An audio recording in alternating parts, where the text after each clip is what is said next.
Peace and Pan-Africanism. This is Dr. Umar Ifatunde coming to you live and direct, New York City, Ethiopian World Federation 2026 conference. The time has come for the lions to tell our own story, and this is the lion's voice.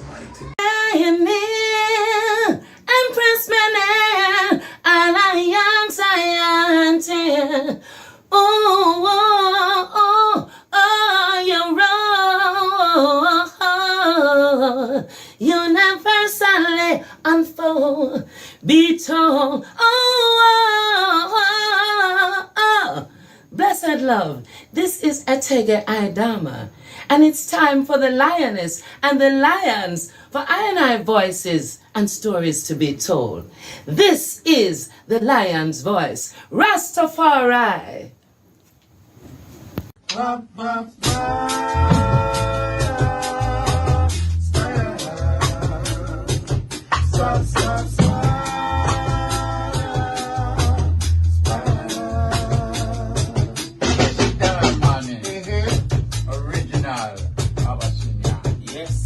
We're endorsing the lion's voice. Big up Raspasi. See? Big up Raspasi. It is time for the lion to tell our own story. Yes, sir. Like this. There is a land far, far away. There is no night. There's only day. Look into the book of life. And you will see that there's a land far, far away. Raspasi, that there's a land far, far away. Speak lion. Speak lion. Roar lion. Roar every time. I will never stop, hail the Most High. And I will never stop, call Rastafari. Blessed love, this is Kushite representing for the Lion's Voice. We are here to tell our own story, Rastafari. Now drop your guard when it come to them, ya youth, ya. Them fully guard up and them quick fi execute, ya. Now drop your guard when it come to them, ya youth, ya. The one will laugh, I'm same one of the shooter. Watching them, this is Rasta Jai representing for the Lion Voice Network. This is the time when the lion gets to tell our own story. Haile Selassie. What are you waiting for? Come together, calling from near and far. Know who you are. What are you waiting for? Rally up, it takes the dust. What are you waiting for? Ancestors paved the way for us. Yes, I am Ketis Oyonde asking, what are you waiting for to come together? The time has come for the lions to tell our own story. This is the Lion's Voice. Yes, job people, this is Michael Shamai representing. I will say, hear the Lion Voice, saying it is time for the lions and the lionesses to tell their own story. King David killed Goliath with a stone, we original dread.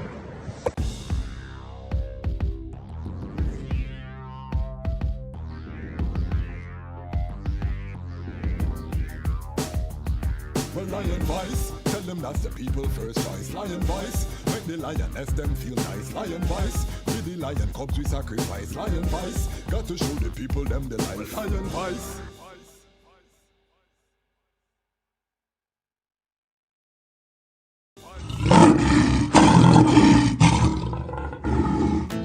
Yeah. I shall lift up I eyes unto the hills from whence cometh I help.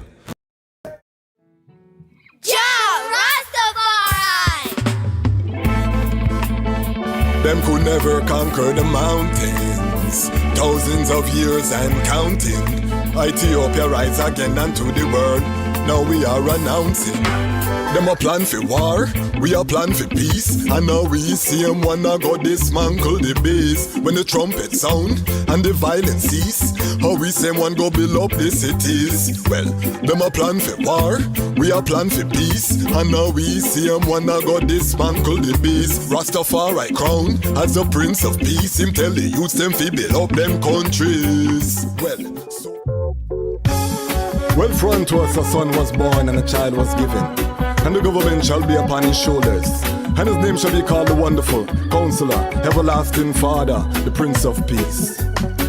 Them call him Christopher when he was born, rain fall from the sky. Them call him Christopher when he was grown in airplanes he fly. They call him Christopher lion break the chain, weep not, don't cry. Them call him Christopher read the Revelation chapter 5 verse 5. Then born near the city of Harar, the inspiration from Bob Marley's guitar. People crowd him like some big superstar. It no matter if England or Cote d'Ivoire, no matter if you're brown or black like Qatar. Haile Selassie Sefi and all tribal war. A time fi gather Mount Zion, fi drive solar car from the car straight to Zanzibar. Who we are, the sons of Christopher when he was born, rain fall from the sky. Christopher when he was grown in airplanes he fly. Then Christopher lion break the chain, weep not, don't cry. Then Christopher read the Revelation. iRoots Records, an online shop for reggae and dub vinyl, CDs and Rastafari books. Rastafari owned and operated for over 15 years. We ship worldwide. We have many titles from Frontline Publications in stock. We have 50 plus Akabeka Midnight titles, which we believe is the most of any shop in the world.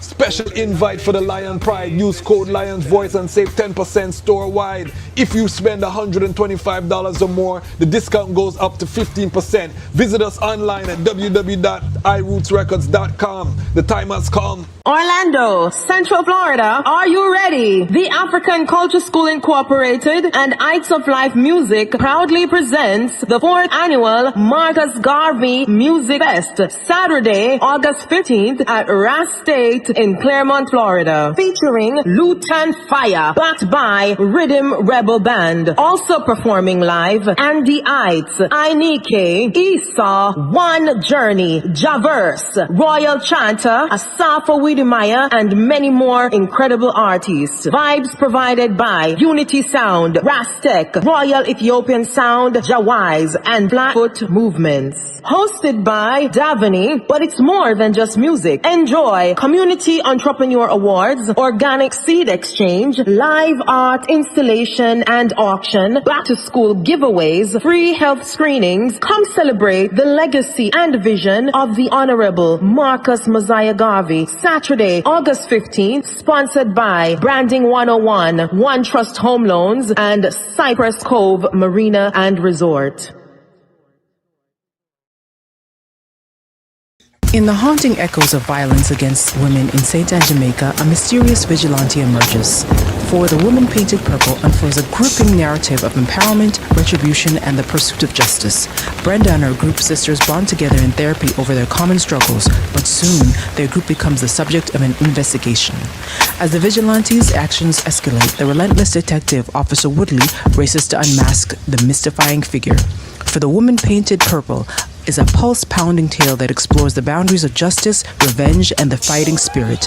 This thrilling saga delves into the complexities of dealing with mental health, domestic abuse, and finding love after. Own your copy today. Visit www.devonigreen.com. This is The Black Heart Man, Rastafari children's picture book with hand-painted illustrations and rhythmic storytelling. This is a journey you do not want to miss. We offer worldwide shipping, so order your copy today at www.degreerspaintbrush.com. Alternatively, you can order your copy from TikTok. If you are interested in stocking the book, please email us at degreerspaintbrush@gmail.com. Give thanks. Jamaica to Toronto. The Rastafest movement rises again. This August 15 and 16, Rastafest 2026 returns to Little Jamaica in Toronto with reggae music, Rastafari culture, Ital food, arts, reasoning, and unity. But this year, it's more than a festival. Rastafest is partnering with the Rastafari Mansions and organizations to support the Relief, Rebuild, Rise initiative, helping Rastafari families and communities rebuild, resist the risk of disasters, and to rise to their true potential. This is culture with a cause. Full joy the music, support the mission. Donate to the Relief, Rebuild, Rise GoFundMe through the link in the RMO Jamaica Instagram profile. Rastafari.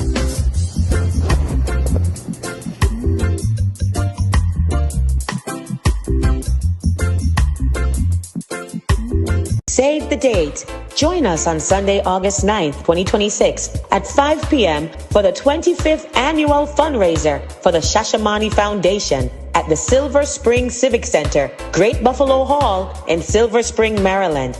Come be a part of an evening that helps transform lives by supporting quality education and sustainable development at the JRDC School in Shashamane, Ethiopia.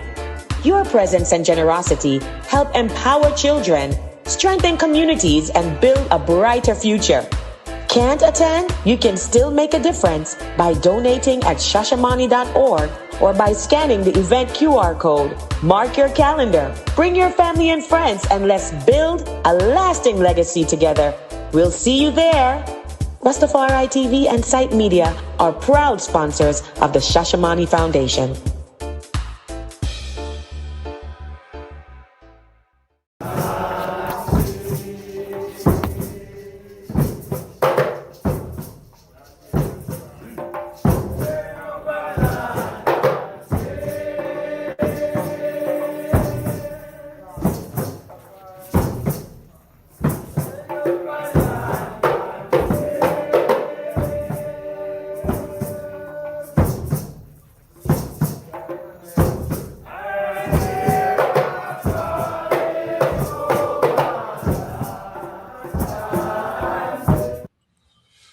Greetings in that divine name of His Imperial Majesty Emperor Haile Selassie I.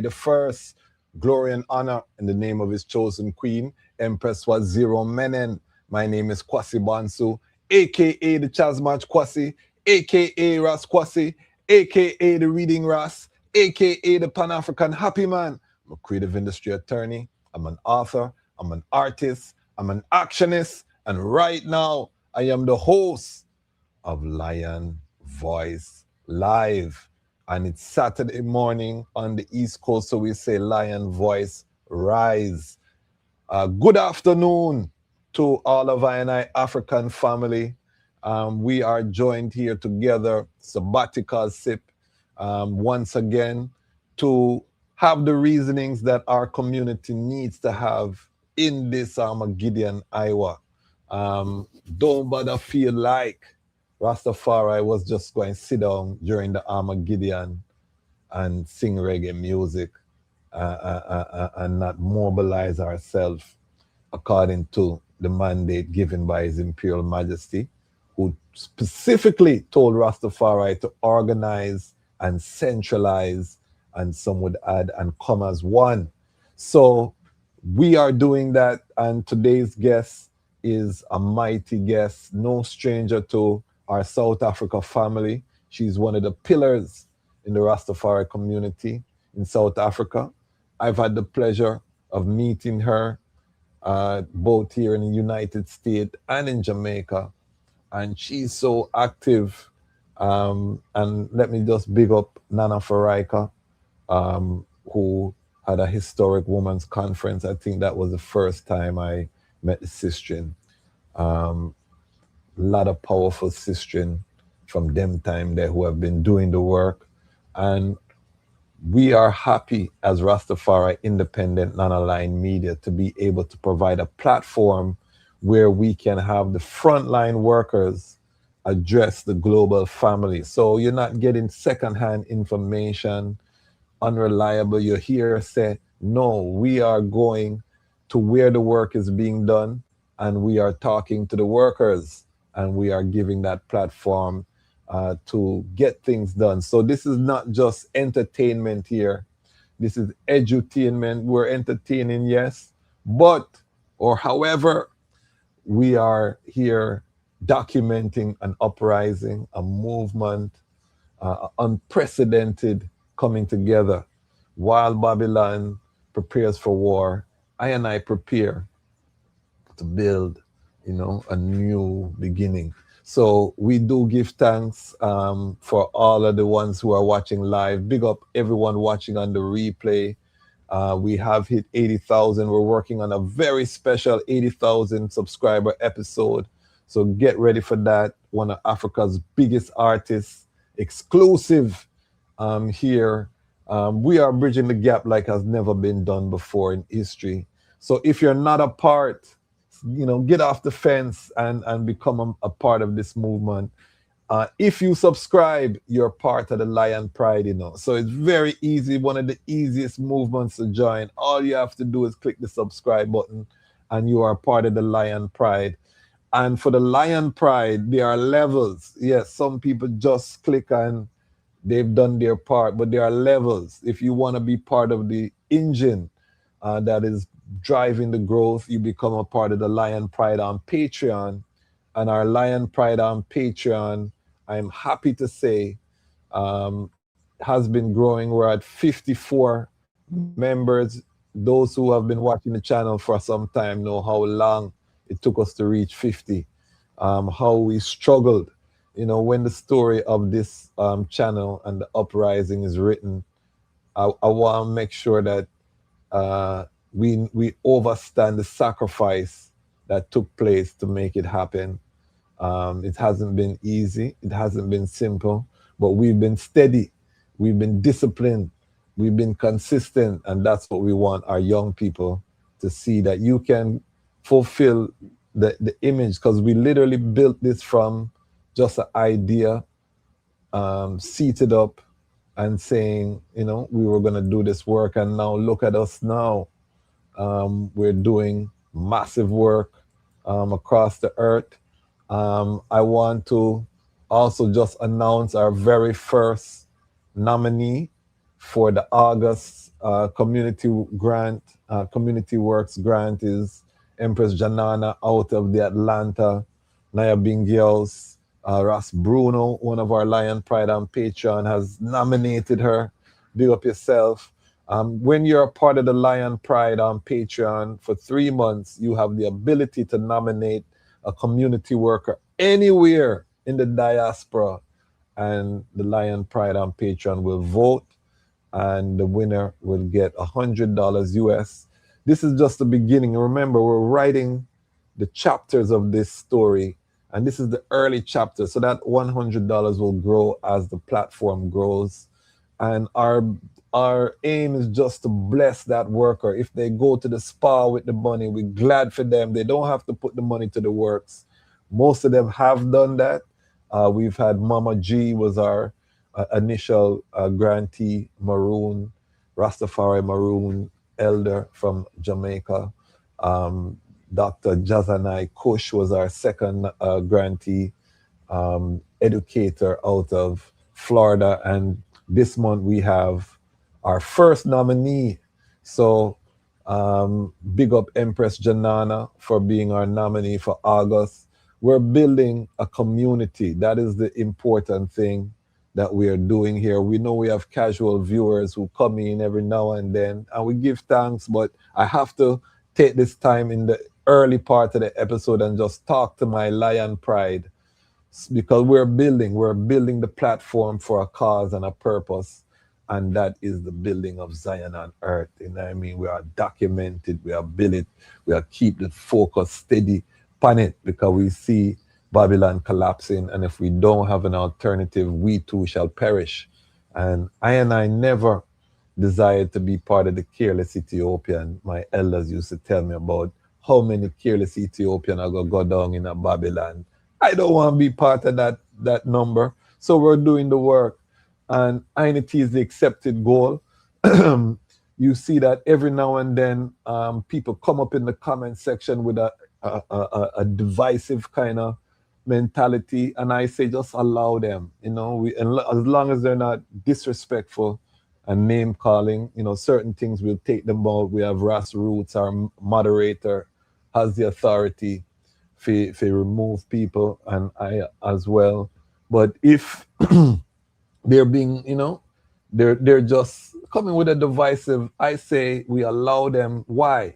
Because every ecosystem, don't feel like when you start doing a work that you have been called to do, there won't be opposition. If we look at Yeshua, we look at His Imperial Majesty, you look at any great man or woman on the planet, they had adversaries or people who were adverse to what they were doing. It doesn't matter how good what they were doing was. So we always want to remember those people, and every system should have a certain level of tension in the system, because what's the opposite of tension? The opposite of tension is slackness.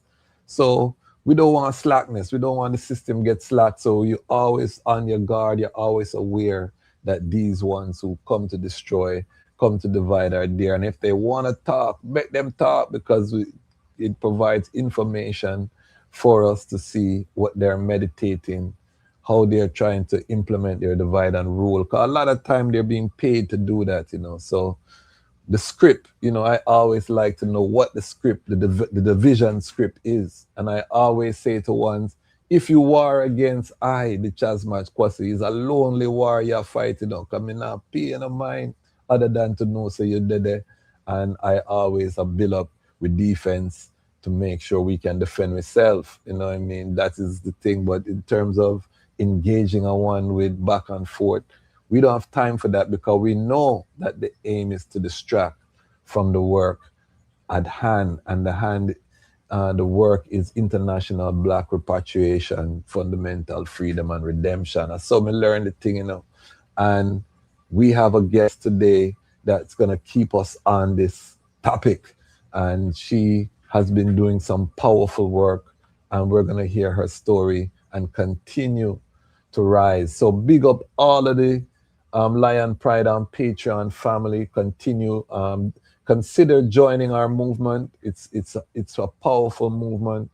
We want to put capital in the hands of the workers. I'm going to ask our guests also to share the work that she's doing, and I'm going to ask the Lion Pride who can to give some financial contribution to that work. You know what I mean? We want to get this as part of our culture as the Lion Pride, not something that we do when we're reacting to a crisis, but part of our positive culture is to, give a little strength. We're having a little bit of technical difficulties. Our guest is coming. As soon as she comes forward, I will bring her forward. This is one of the challenges. We're still in the early days of this international video technology, Wi-Fi. Why I say early days is because we as the Black people of the earth don't have our own satellites that we control, that our children designed and built. So we're still in the early days, but we're getting there.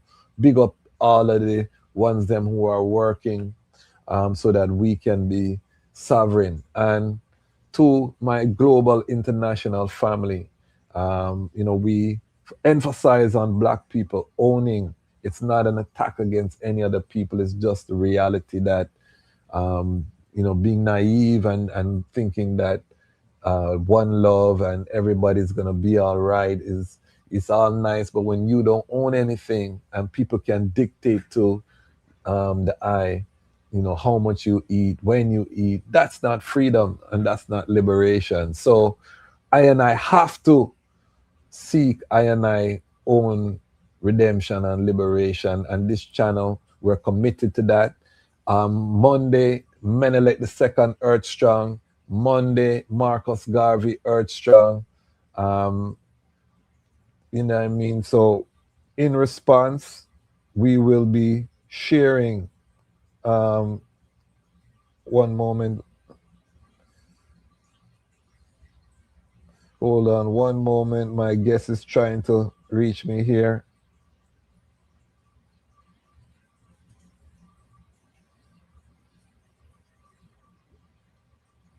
Yes. All right. All right. Perfection.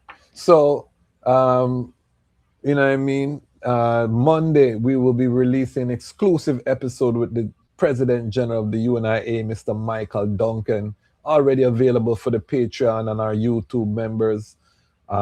So, again, I can tell the item, it's unprecedented what we're doing, the caliber of guests that we are now bringing to the fore, you know, in terms of Pan-Africanism, in terms of black people, and I don't even love use the ism on the Pan-African, in terms of the Pan-African movement, in terms of black people, we are bringing forward some of the greatest minds on this platform.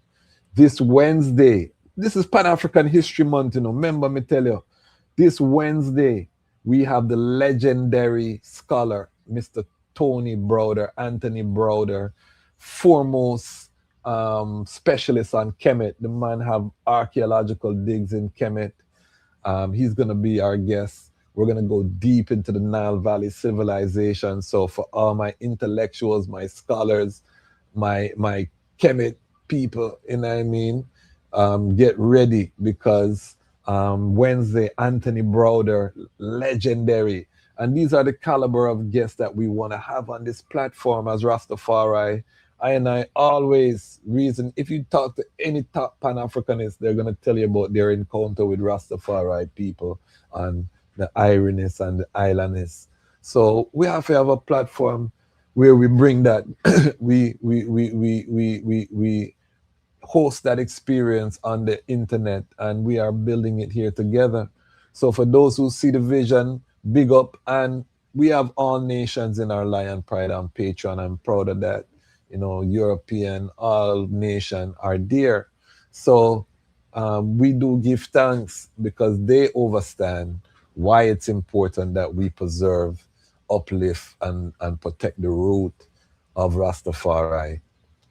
Without any watering down, without any apology, and these things, you know what I mean? So we give thanks for that. And I say that, and I'm saying all of this in the context. We're going to bring forward the guests.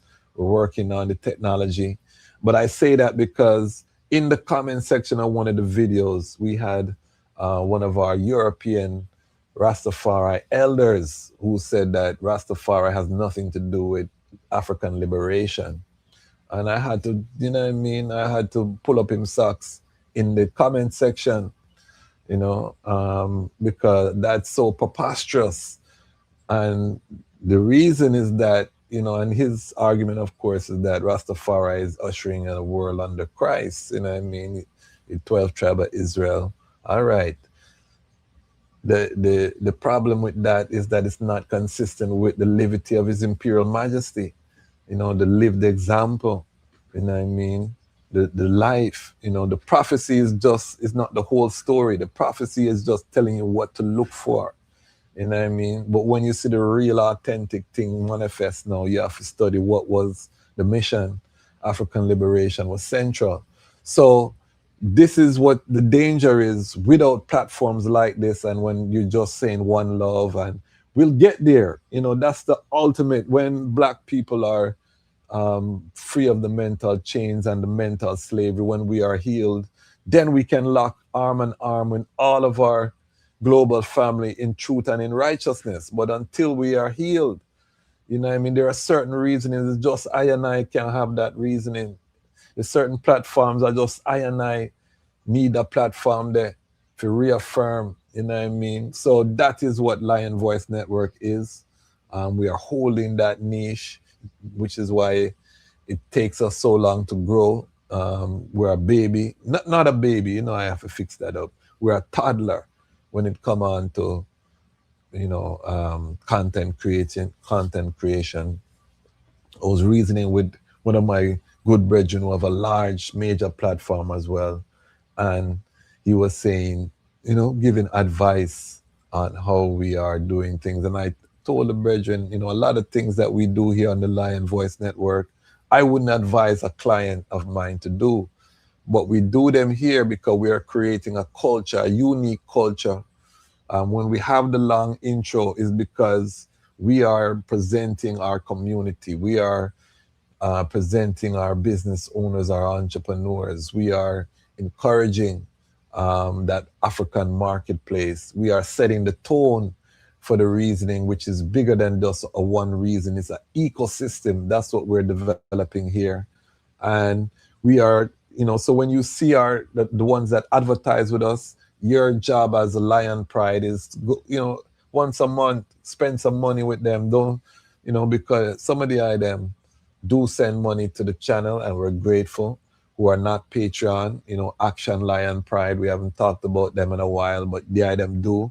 But we also, on this Lion Pride movement, ask that the guests, the advertisers, everyone in the ecosystem that we feed, that we just constantly, as we are taking resources out of Babylon with paycheck, instead of we just recycle it into their system and keep their system, we are funneling those resources and we are feeding our Rastafari Pan-African ecosystem, and we are building the economic ability of that system to make changes, make physical construction, build structures, build farms and safe spaces. We are doing that as a community. So that is the vision for the Lion Pride. I'm not talking to the casual viewers. I know you come to see the names, or you come to see, whoever's being interviewed and what they have to say. But as we are doing that, just know that we do have Lion Pride who have hit the subscribe button, who are saying, I love what I'm seeing, Ras. I see all of the messages of the item, and it keeps Simon feeling irie. But we're not just idle. We have to build, because we're in a dire situation. I don't want to minimize the magnitude of the times that we're living in right now. Siege is going on right now in the Middle East, cutting off 30% of the global energy supply. We still haven't felt the impact of that in the West. That's coming, family.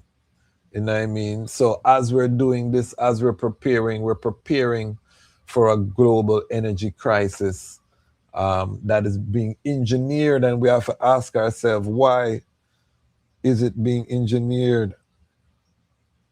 Let me see what's happening.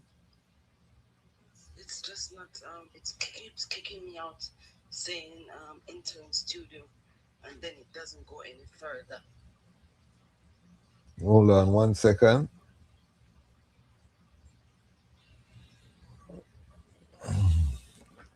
Yes. So this is what we are dealing with, is mobilizing, building the plane while we're flying, because we have to have a strong media. Any people, Marcus Garvey had the Negro World, Du Bois had his paper, His Majesty established his newspaper.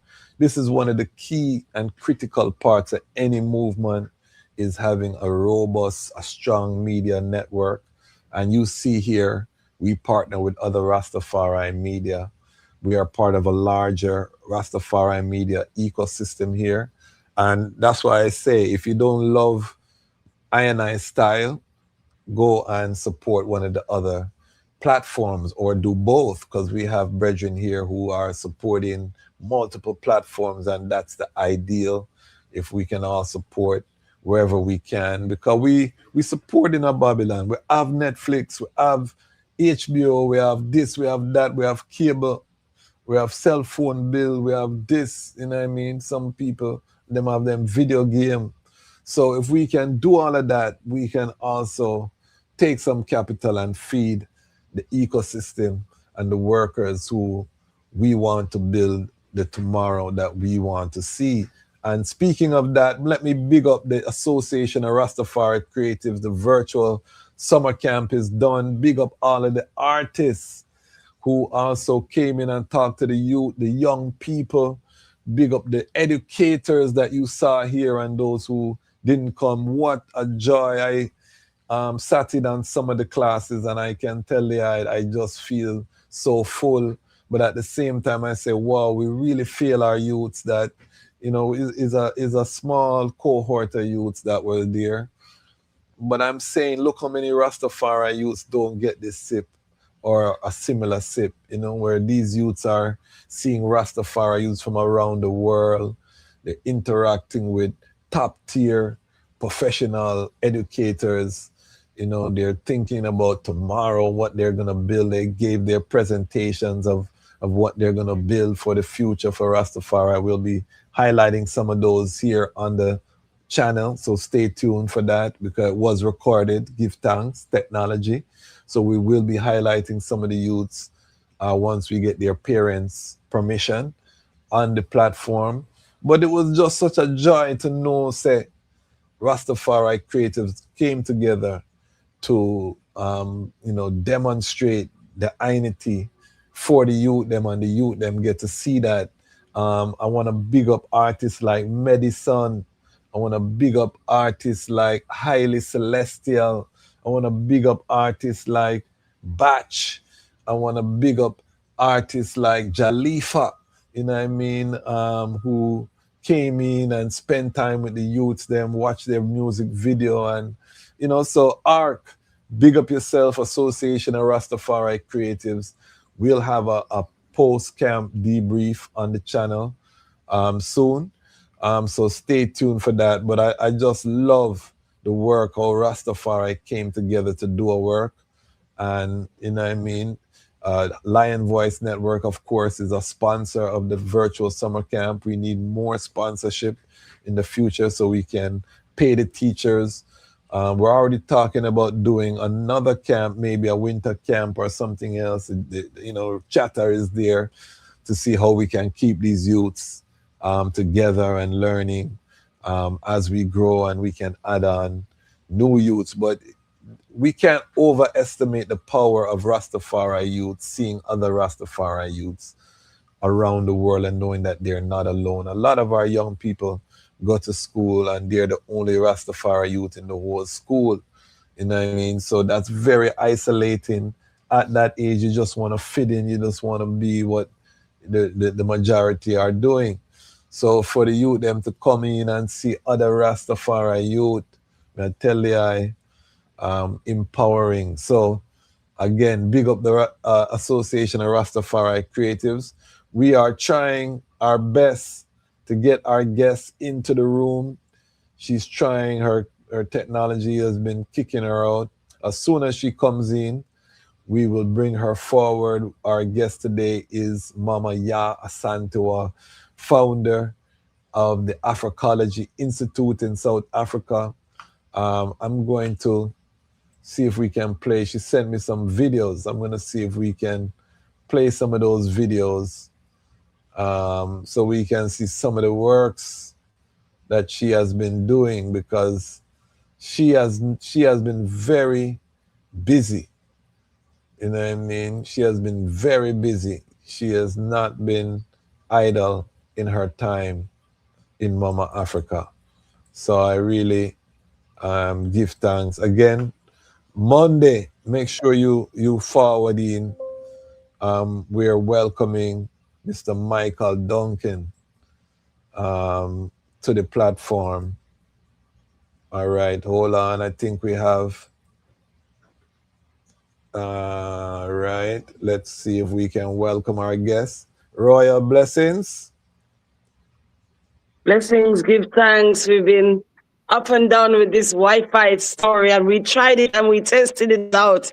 And just as we're about to start, it starts its story. But we're here now.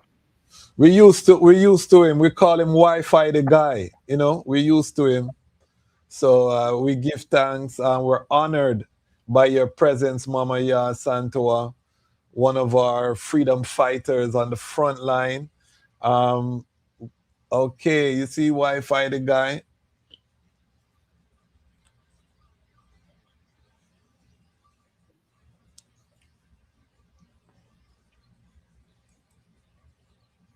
Okay. We're gonna work it. Yeah, we're gonna work it out. Lion Voice Network. We're not soft. We're not softy. We work through. We buckle through. We buckle through. So we have a tradition here on the Lion Voice Network, where we ask our guests to step into our Lion Voice time machine and take us to the moment of your birth. We want to paint this is for the script for the blockbuster Yaa Asantewaa movie. The opening scenes, where were you born? What was it like growing up and your journey to Rastafari? Well, we give thanks, and as I was coming into this gathering, we give thanks for those who are listening in. And we have to say, keep cool, Babylon, you don't know what you're doing. Keep cool, Babylon, you don't know what you're saying. Hot. Keep cool, Babylon, you don't know what you're doing. Keep cool, cause Rasta coming in strong. Yeah, Mama. Yes, so we give thanks. So I am born of a twin of 7 children from my parents, my father was born in a village called Moortown in Portland, and my mother was born in a village called Rock River in Clarendon. Okay. And yes. And so we grew up. I was actually telling someone that I don't know of my summer holidays ever being in Kingston, where we eventually went to live. And so started out in Kingston, started out in Portmore, a place called Portmore, and then went to a girls' school called Woolmer's Girls. And so I'm doing quite a bit of fast forwarding here. Yes. Before you go on, my cousin was the valedictorian at Woolmer's, the boys' school, so I'm very familiar with Woolmer's. The sun must never set on your greatness. So we follow those traditions. And I'll tell you this because I was in Jamaica when he was doing his valedictory speech, and I gave him a quote of His Majesty, and he put the quote in the speech, and him tear down the whole gymnasium when him quote His Majesty. The place. We give thanks for that. So you know what I mean. We give thanks for that. Yeah, man. Big up Woolmer's. Continue. Sorry. Go ahead. No, it's all good. So at the age of 13, I was at a primary school. No, I think I was younger. Can't remember all of that. But I was at a primary school, and Principal Teacher Douglas one day came to our classroom and said, which one of you in this classroom would like to be an ambassador or would like to represent Jamaica? And everyone was shy. Nobody put up their hand. I raised my hands. And then he asked me what I would do if I was going to be ambassador for the school. I would say, I started a program called Clean Up Bridgeport, Clean as a Whistle. And every Wednesday we had a Clean Up with the Whistle program. And I was still in primary school at the time. And so when I got to Woolmer's, of course, Woolmer's is supposed to be this top-and-hour school, the who's who of the girls and whatever. Yeah. We didn't come from that.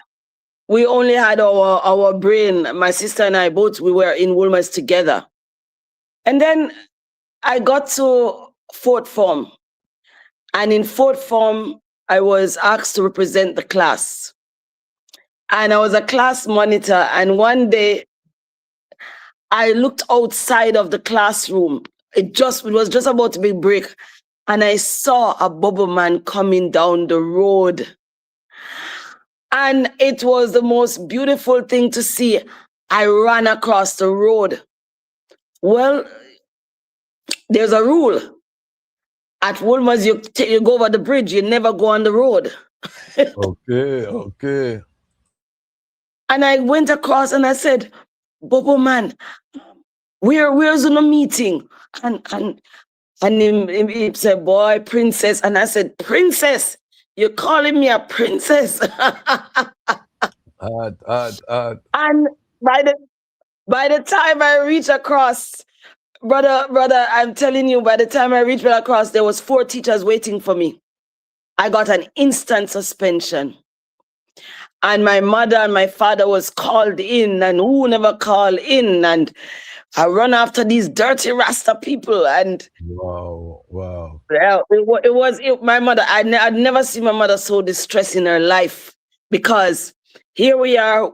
You know, my sister is the top science student, and now here comes this one who is giving problems. So after the week of suspension, when I came back, I said I wanted to retaliate. And the first thing I did was I joined the Key Club. And after the Key Club, I joined the Students' Council. And we were going for a conference to select the new National Student Council body. And when I walked into that, it was at Monroe in the West, Monroe Boys College.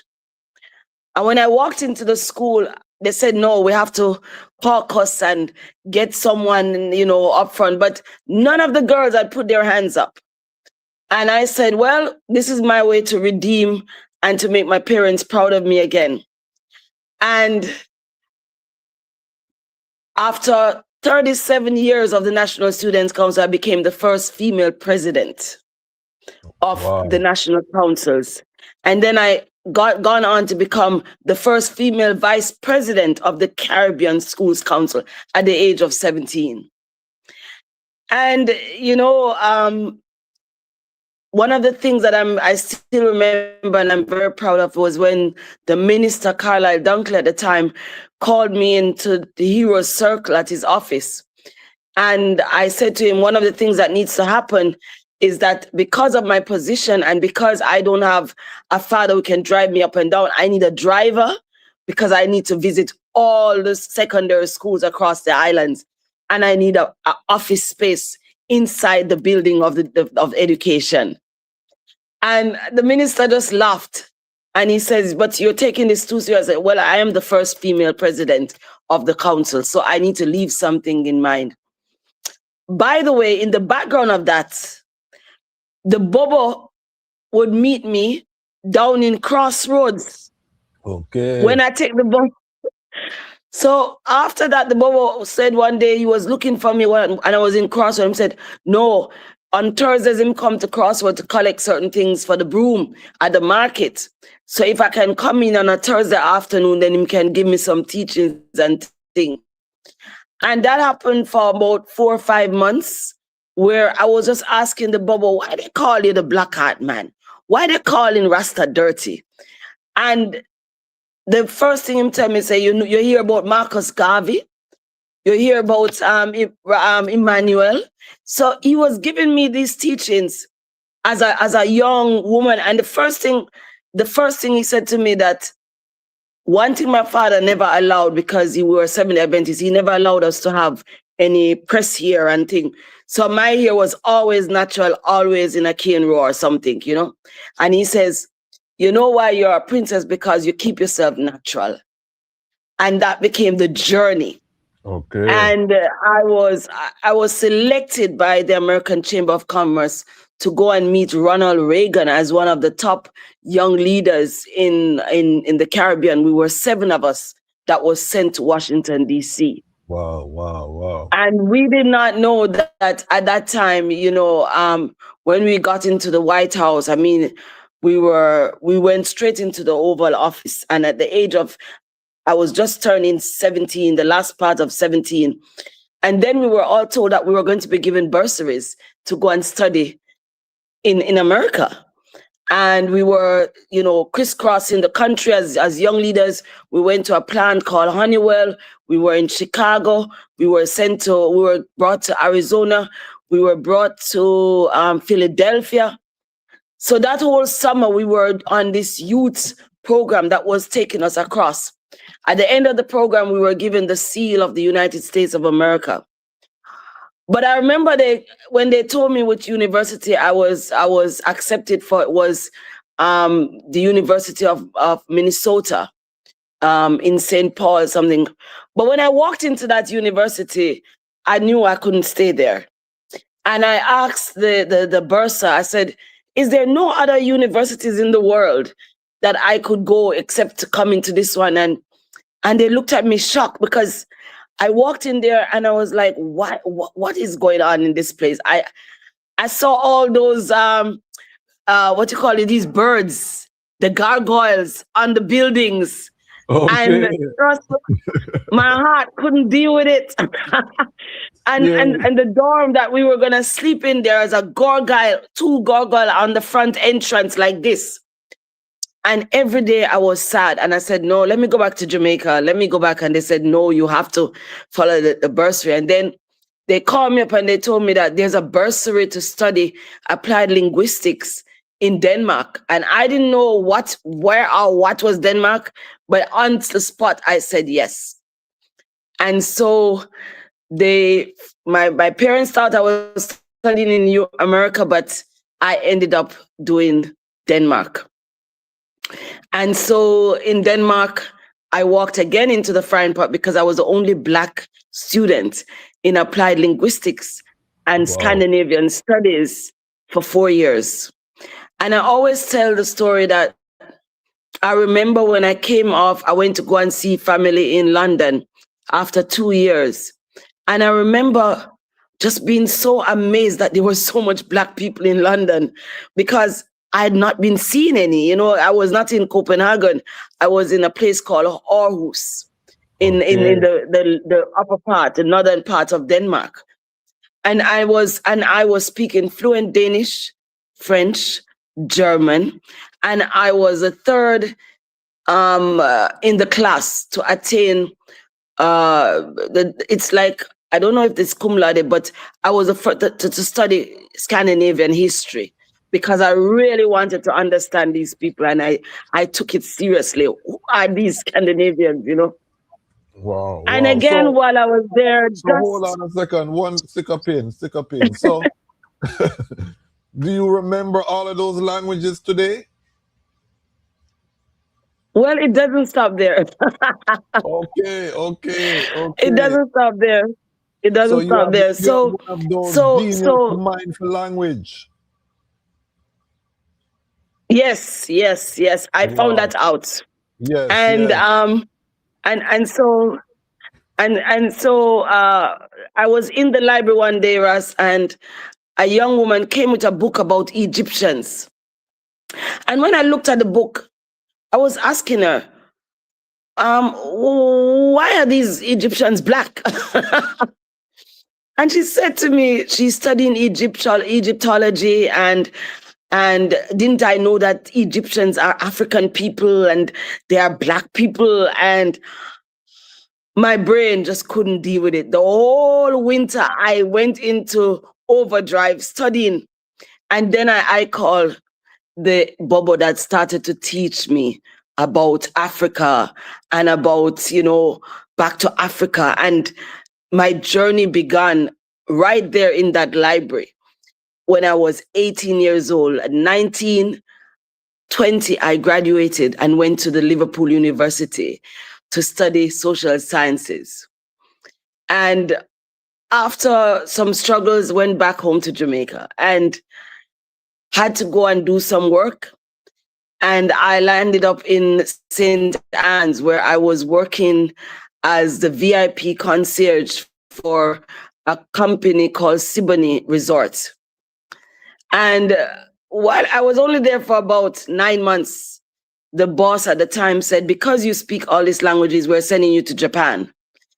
And the idea of going to Japan was for them to get someone who could take on the language, the Japanese language, and also be able to deal with the VIP Japanese who were coming to that particular resort.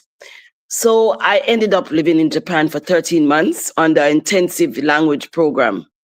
So Japanese became another added language. Wow. Do you see why we have to do origin story? Because this is a superhero story, man. Tell you. What a thing. Continue. So we give thanks. So after Japan, I was called back to the company to head up their VIP reservation program that they had. And while I was there, the head of Kellogg's, the director of Kellogg's Foundation, asked me, you're very different. And he's looking for someone who can head up a program for Kellogg's in South Africa. And I declined at the time. I said, no, I need to finish up this contract. And then the Governor General called me and asked me to be on a delegation that was going to Switzerland because they needed my language services. And also it's going to be 3 weeks in Switzerland, and they needed someone who was fluent in German, French, and of course I had Japanese now. And so I was called by the Governor General. At that time, I had taken on, putting on my head wrap. It was coming, Okay. And then while I was in Switzerland, I met a brother called Kojo Jantua. And Kojo Jantua, there were some shenanigans going on with those Europeans, and I stood up and I talked. And Kojo Jantua said, "You are Yaa Asantewaa." And I said, "I'm what?" And he said, "You are Yaa Asantewaa." Because the way how you were able to just take the mic and speak and said, if you Black people around here are going to sit down here and pretend like it's all okay, I'm not okay with that. And afterwards, Kojo came and he said, from now on, I'm calling you Yaa Asantewaa. Well, that was in 1995. Wow. And I got back to Jamaica. And I was asked by St. Anne to represent them as in the National Festival Queen competition. And I met up with an elder called Profi. And Profi was beginning to teach because where I was staying, it was not far away from where Profi was. And his big sister, Marlene, was a designer. And for the Festival Queen competition, I made my dress was the mountains, and flowing inside the dress was the red, the gold, and the green. And then the sponsor says, "But you're not Rasta, but why are you wearing those colors?" And I just said, well, the gold represents the sunshine, the red represents us remembering those who have gone before us, and the green for the greenness of the land, because I saw where they were going with this, that I couldn't wear the dress. And I won the Miss St. Anne. I went on to nationals. I was the first runner-up. And the piece that I had was, "Give me back my Africa." Wow. And Profi helped me to write that. Ras Profi, the elder, helped me to write that piece that won the best performance under "Give Me Back My Africa." First, let me big up our elder Ras Profi, who said that for me to get him on the program, I have to come check him at St. Mary. I mean St. Anne, sorry. I have to check him in place. So next time I go to Jamaica, that is one of the stops for sure. But I just wanted to say... You have to do it. You have to do it. Yes. What I wanted to say, though, is, so being in these European spaces, your eyes were being opened to, you're basically among the colonizer at the highest level, because being the gift that you have is like a superpower. We all have superpowers. I want the people to know that everyone has their superpower. Our Mama Yaa Asantewaa can assimilate language. This is a power that in particular is very common on the African continent, because Africans speak a minimum 3-4 language, minimum. However, she's learning European, Japanese. These are power business languages, which is why you see a company would invest in her to send her to Japan to acquire this language, because it's helping their bottom line to have someone who can bridge the gap. So Mama Yaa is a valuable asset within the colonial system. You know what I mean? She's being wielded by all of these money people to acquire more skills so that they can make more money. You know, and I'm setting that up because we're gonna build to you establishing the Institute of Afrikology, moving to Africa, and making the conscious decision to reclaim your power for your people. So I want that journey. But before that, give us the journey now. Where does the Rastafari consciousness come in? The divinity of His Majesty. Obviously, your intellect is on another level. So how are you reconciling these things on your journey? Well, Russ, you were breaking up a little bit, so I hope that I can hear me clearly. So, yes, remember, I told you that there was a couple that had come from America and was head of something called the Kellogg's Foundation. So, on their next visit to the resort, they offered me a position in Kenya. They said, we are setting up a program for education, but they want teachers' assistants under the Kellogg's Foundation to go to Kenya. And I said yes on the spot. I was like, I'm over here now. It's over. I'm done with it. It's time now. And in 1996, I left, even in the middle of even being a festival queen, and I had to hand it over to somebody else. I went over to Kenya, and 42 African countries since. That one yes opened the doors. So I ended up working in Nigeria, I ended up working in Tanzania, I ended up working in the Sudan, I ended up working mostly in East Africa. And then after the democracy, or the so-called new dispensation of South Africa, I was asked to go and head up an office in Johannesburg. And in 1998, September, I left East Africa, went to Azania, bought a house in Soweto, and never looked back. Wow. So so take us along the Rastafari journey now, because you didn't come from a Rastafari household, I'm assuming. So what was that journey like? Well, the first time I told my parents, they were asking me why am I not unwrapping my hair, and why am I not wearing jeans, pants and jeans, because we came from Seventh-day Adventists, so we never eat no pork. My mother never really cooked meat for us. It was mostly fish, lots of vegetarian. So that was already instilled in me that, these are the parts. But then my mother one day said to me, but I don't like the fact that you wear long skirt and a behave like you want to come be Rasta. And I turned around and I said to her, Mother, I am going to be Rasta. And she took the plate and slapped it across my face. What? She just went, bam! And she said, no, pick your mind can't say them are going to be Rasta. Wow. And well, it took them 2 years before I could come back into the house, because I had to denounce that I wasn't going to be Rasta and I wasn't coming back to the house. They never allowed me to come in.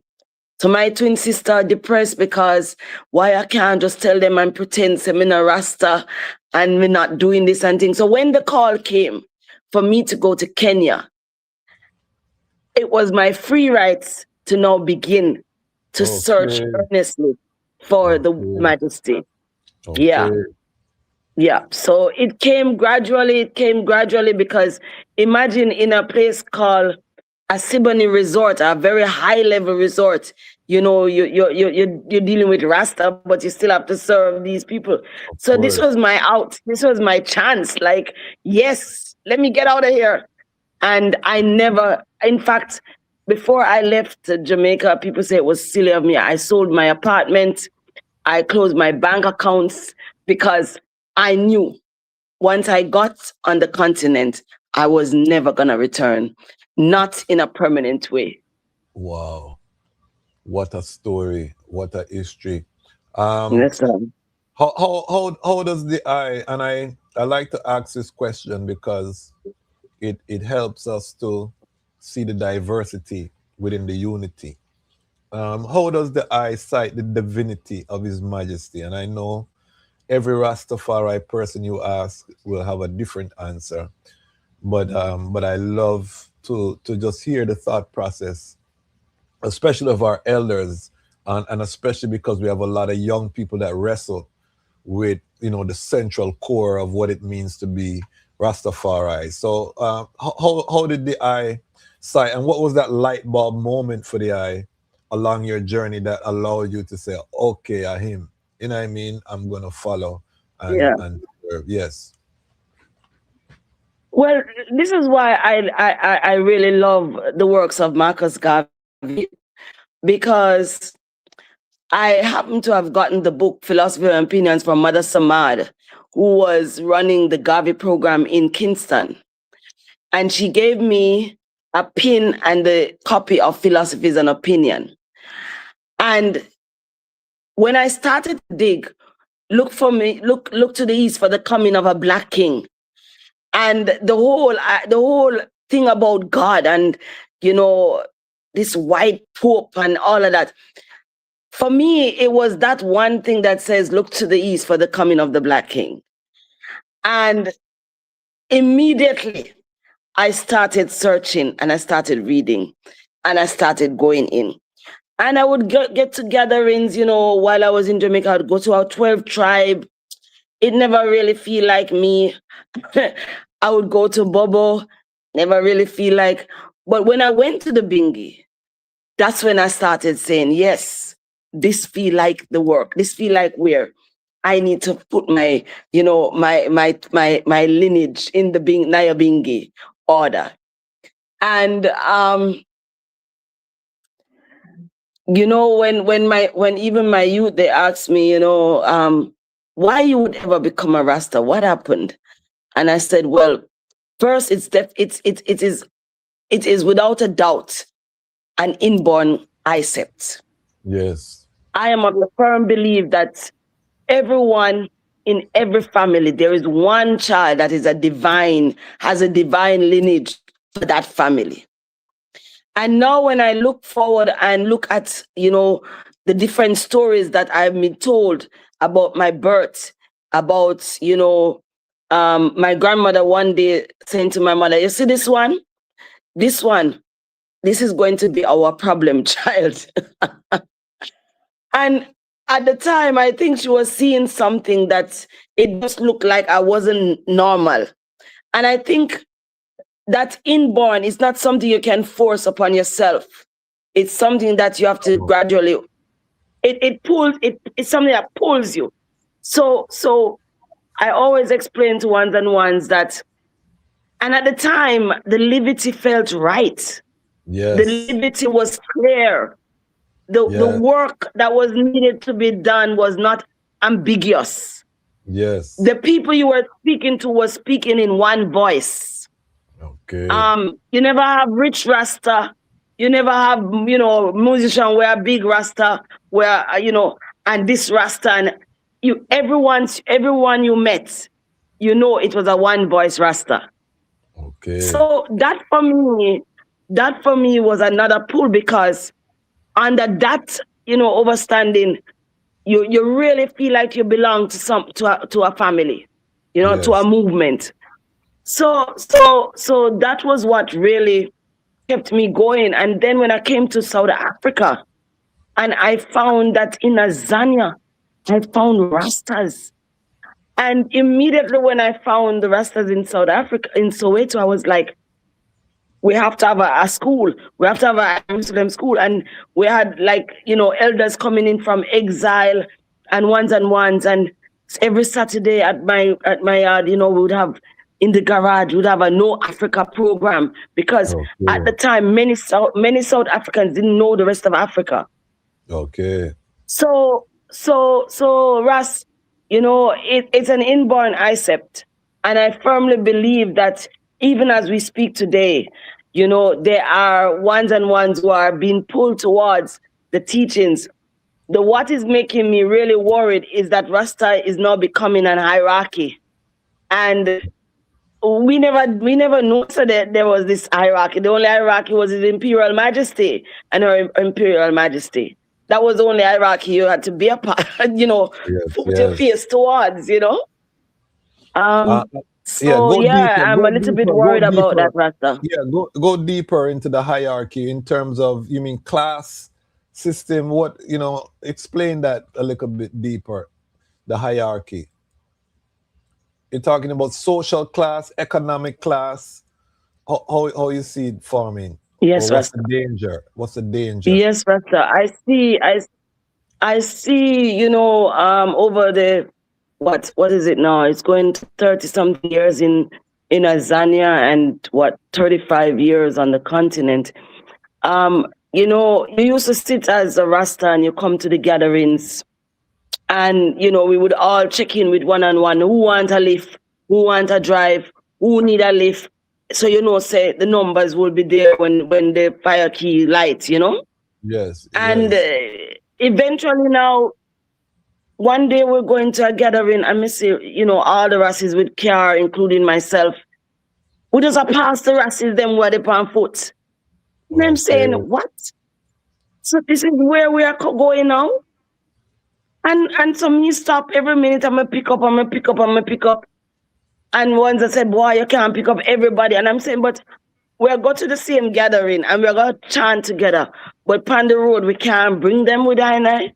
So that's something that is making me think, because even though I are seen as, in the early days, Rastas here in South Africa used to call me the government Rasta.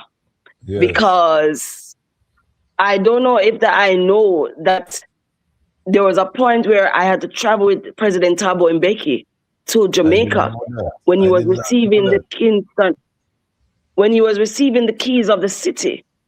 And when I traveled with the president on the presidential plane, enough South Africans were angry with me because they said I'm being, it's not me giving him the keys, it was Jamaica giving him.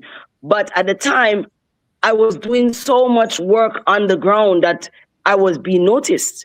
So when I get the call that no, President Mbeki is inviting me to be on the entourage, I'm not going to give up a flight to go see my parents and to go see my family. Yes. So I took the flight, but when I came forward, I get enough fights. Then when the president President Thabo Mbeki gathered 13, led by the elder Jalai, may his soul rest in power. There were 13 elders, Brother Joseph, Harry Joseph, 12 tribes, some Bingi bread elders, and so on. Then in the presidential guest house, I've never told this story ever in my life. Exclusive. So in the presidential guest house, I'm sitting down taking my notes, as as Rasta data, I sit on the table. And then at the time, the Minister of Foreign Affairs was Dr. Nkosazana Dlamini Zuma. Mm-hmm. And she turned around and she said, but this young woman is not supposed to be a secretary. This young woman, when I showed her my notes and how I'd put the notes, she recognized that, no, this is not a secretary. And then she asked them, tell me, in the Rasta culture, why is there no woman in this delegation? And, Elder Jalai give the explanation, security, whatever. And then she says, okay, this is what we're going to do. We're going to pay for Yaa Asantewaa to travel with you, to give you support, and it will all expenses paid by South African government. And she will be acting as an envoy right there and then, Rasta. 2003, I had just given birth to my youth. She was only 2 years.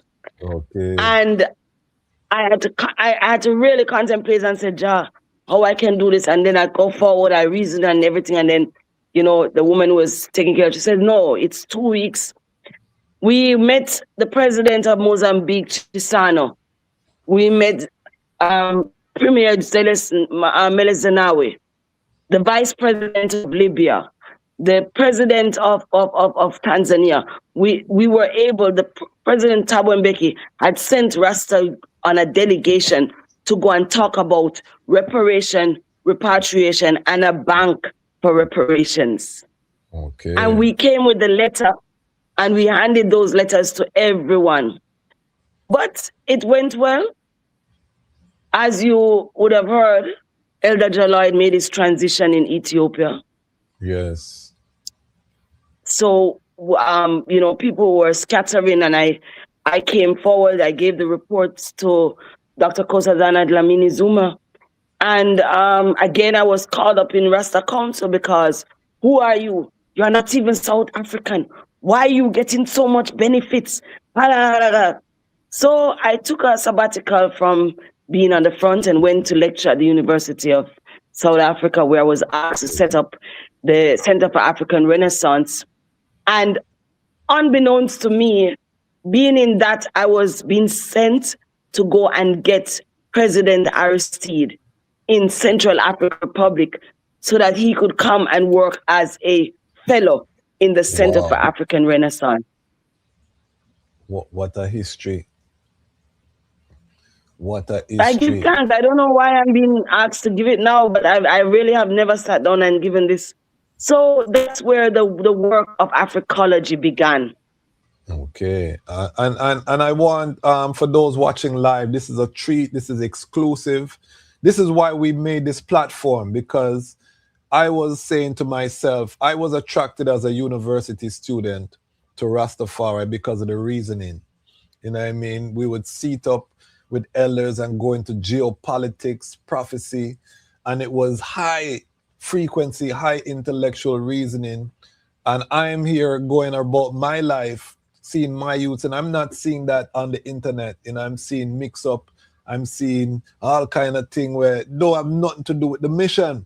And so we established this platform so that we could hear exactly what's happening right now, where we're hearing one of our elder mamas who has witnessed history, because Aristide, that was a history in Haiti, his removal from Haiti. This was, the downfall that we see now. The roots were being set in that time because of his efforts for the people, you know what I mean? So he went to Central African Republic and she was a witness. So I want the item know how special we are as a community to get this history from our elder, from her own voice, not we hear say, or say, you know what I mean? A mama I come tell our story where she see. So big up. I really want to go deeper into this Institute of Afrikology, the genesis, the spark, the challenges, because you've also said that the Rastafari community is one of the biggest challenges. I just did an interview with a brethren in Ethiopia, Ras Abi. I don't know if you know Ras Abi, but he's I know Ras Abi. Yes, tour operator. And we were talking about, this is going to air soon. We were talking about the young Rastafari and all of the challenges from the nobility that he was getting from your own people, where it's supposed to be closest to you on your mission. And this is why I tell young people, once you start to do good work, you're going to have opposition. This is the law of the universe. You know what I mean? It's not for us to use that to get the press to stop the work. And it's not for us to be distracted and consumed in that opposition, but it's to deal effectively, set up systems to deal with that opposition so you can move forward. So I just want to make that lesson, because I think one thing that we have done, Mama, we have spent too much time giving the critics a stage, you know what I mean? And then we argue with the critics, and we're arguing with the critics, and when we look, no work is being done, and the critics don't have no alternative. The critics never build nothing yet, They just criticize what you are doing. But when you look at what are they doing, they have nothing, you know what I mean? And then we stop from building. So now the workers have to come together, acknowledge the critics, you know what I mean? Because they're humanity, they're part of an ecosystem. but we cannot allow them to stall the work any further. We have to move forward. Absolutely, absolutely, and I give thanks that you mentioned Ethiopia, because in the journey with the elders, I was able to spend 3 days under the guidance of our dear matriarch, Mama Baby I, and the Congo. And the 3 days I slept in that house, when I was leaving, she called me forward and said, "Daughter, this is my first robe when I make it here in Ethiopia." She put the robe on me, a black robe with the colors and a dress, and she said, I want to take this and go with becoming. I have no money to give you. And Mama Baby, I gave me her first robe that she made to go on a official function, because she said, I can see in the eye that the eye can lead I and make progress. And she said to me, said, don't get weary, and be consistent in the works of the Majesty. And so I left Ethiopia with that cloak of Queen Mama Baby I, and Congo Rocky I. When Congo Rocky gave me my dish, and him say, when you're eating, also remember I, so that, you can get your blessings, but always make sure you're feeding the hungry.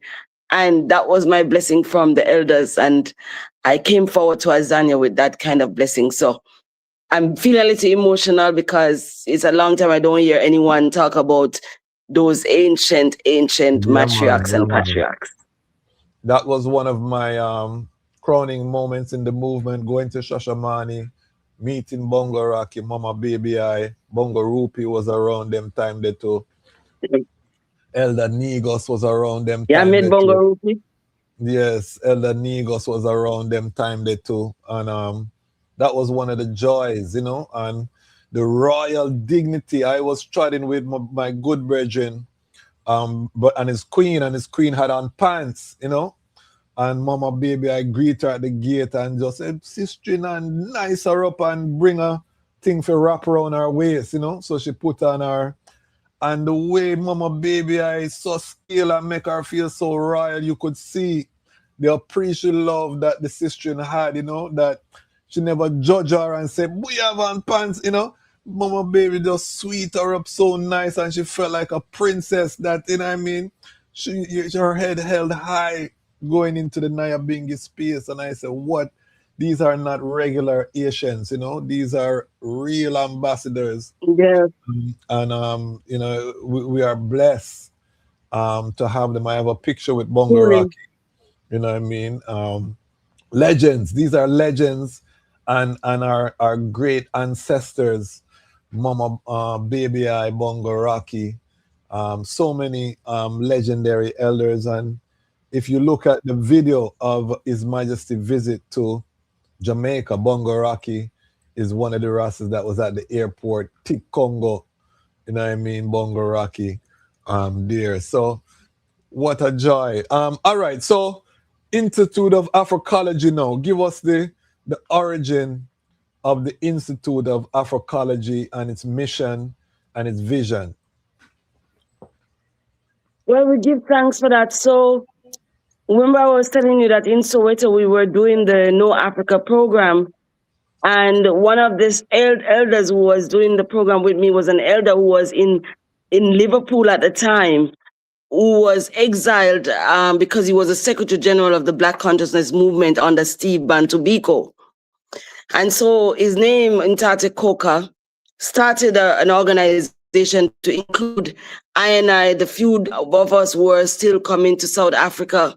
And we would have these gatherings so that we could reason about, No Africa, invite young people to come and hear us talk about, the rest of Africa. And then Dr. Coker started to talk about the Karite Institute, which is the Karite Institute is the ancient teaching institute out of Kemet. And one of the things that he and the elder Dr. Nambuderi of Uganda was looking at is how to use a different kind of epistemology, a different way of understanding how we study each other.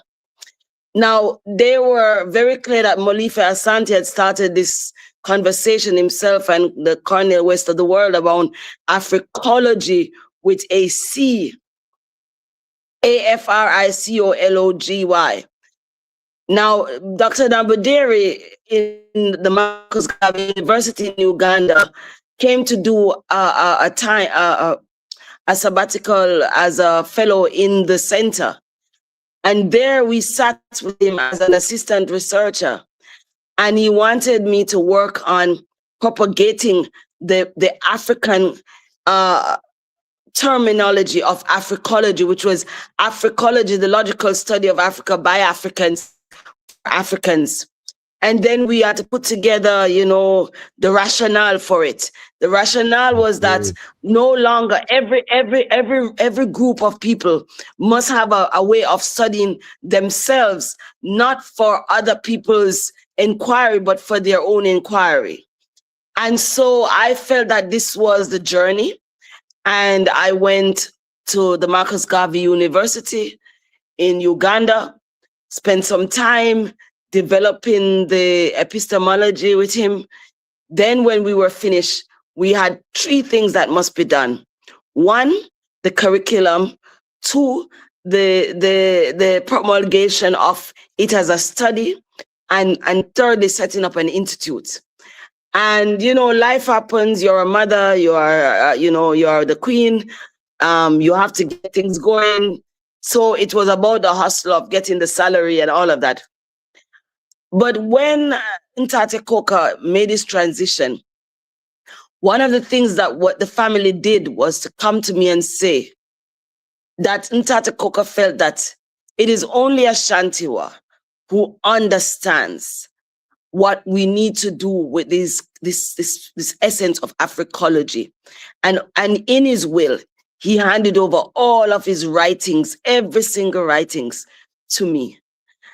And at the time, there was no Institute of Afrikology. But once that happened, I went and registered in 2006, the Institute of Afrikology, as a non-profit organization, educational, Pan-African Indigenous Knowledge organization. Okay. And what is the mission and the vision in terms of now, in 2026? Well, the slogan is liberate the mind and affirm Africa's genius. Afrikology's principle is based on the inclusive understanding of the past, present, future paradigm, which is also called, as you all know, the Sankofa principle. In order to go forward, we must know where we have been.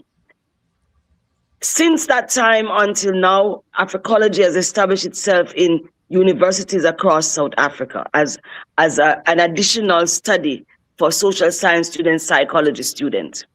But again, Afrophobia raised its head. Yes. And in my last stint in the Durban University of Technology, where I was given a tenure, I went to give the Afrikology lecture in Rwanda. And when I got back from Rwanda, I found my office dismantled. I found things all over. And when I gathered from the different sources, it was that there was someone who hated the fact that I come from outside and I'm given so much opportunities to travel. And they didn't know that these were not university paid for travel. These were travels on invitation for me to come and speak. So, I decided, I said to my king, man, this is it. I'm not going to sit in anybody else's institution. I'm going to find my own. And that was in 2018. Rasta, the Majesties was always there by my side. In March of 2020, I drove through a village on my way going south from Durban. And in that village, there was a school closed for 9 years. It was given back. It was built in the apartheid time, and it was given back to the Nkosi, the king of that area. And, you know, they built new schools, modern schools, whatever. And I said to the youth man that I found, I said, can I please go and see the king? I want to go and see what this is about. And then when I went to present, I was there with my king. And of course, I'm explaining what I want. It's COVID. Everybody is covered up like this. They're looking at me and saying, we have never heard people coming to ask for this building to create a center for children. And trust me, Rasta, you know, normally it would take you like 4 or 5 meetings. On July 11th, I was given a letter of full occupation and ownership of the set of that school called Daimani. The name of the school was Daimani, a place where diamonds are formed. Okay. And I never wasted no time. On the 11th of July, I opened the center. It was a forest, but I gathered in the Zulu culture, you have something called ukubegwa, where the king or the council member of that area has to call all the community to tell them where the land stopped, where the land and all of that. And the whole community came out and we had to present what it was about. What are we going to be doing? And trust me, Rasta, the community backed me up. And we never had any keys on those doors. We never had no lock and keys until this year when I left and I went to go and visit, home and in Jamaica. And I came forward and found that the youth man, them just created havoc. You know, they stole things and they were, and it was something that was sad because these were young Rasta youth that I left in charge of the center. And they just saw it as an opportunity to just take things and run away with things and, But we said the hotter the fire, Raseko, when I was telling him what was going on, him say, Mama, yeah, the hotter the fire, the sweeter the victory. And I was reasoning with Raseko. We want to do a panel discussion about the xenophobia claims in South Africa with the I. So I'll be reaching out to the I after this so we can orchestrate that.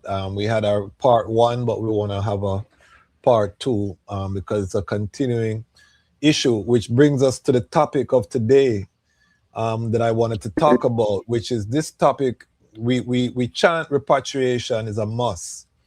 And yes, it's a must. We make the journey. We land in Africa now. We find out, say, English we speak. We find out, say, a lot of things that we have brought from the West are not traditional here on the continent. So on this channel, we have been tackling the topic of integration or reintegration, or and someone in the comments made a very good comment. I'm going to read this comment. I think it gives us a good jumping off point. This person, and big up, it look like he's a South African, is saying that integration is administrative. It's about frequency. Hold on, let me read it. It's about frequency, your vibe with the community. When you're the same frequency, and that has no real playbook, but food and music is a starting point, So I thought that was such an insightful comment. But I will say as an attorney that administrative is also important because you still have paperwork, you still have to earn money, you know what I mean? So I'm not an either or, I'm a both and type of mindset. Is that let's not minimize, because administration, if your administration no good, everything crash, you know what I mean, after a while. because the vibes and the them thing there only last, you know, that's why you build systems and institutes so that you can sustain when it's a period of low frequency or low vibration. It can get you through those periods, you know, with systems. So as someone who has made the journey, I want you to share your thoughts on, you know, how do we integrate into Africa, you know, or what do we need to be thinking about as we return home? So, Rascrazy, give thanks for that question. But lastly, about the Institute of Afrikology. Yes, go ahead. So Sorry. once I put the thesis together, I went to ASCAC, and at ASCAC I presented to Dr. Frances Cress Welsing, so she could help me to formulate how Afrikology will find itself in the epistemology of it. And Dr. Frances Cress Welsing took me to her home in Washington, D.C., where I spent a week. And we had time to unpack. I thought that was very important. And this is what she came up with. She came up with that I would have to have an Afrikology lecture series, the African leadership training, Afrikology consultancies, ceremonies, and most of all, the practical issue of a teacher's college. And she said to me, you know, if we do anything and we do not have a Pan-African teachers college, we would have lost, because people like herself and many others, she was considered persona non grata, so she was never allowed to come to South Africa, even up until the time of so-called freedom from apartheid. But she said, until and when we have schools of thoughts that have a faculty, we're gonna be finding ourselves going around. And so, like you, I am for both. I believe that administration and structure is important.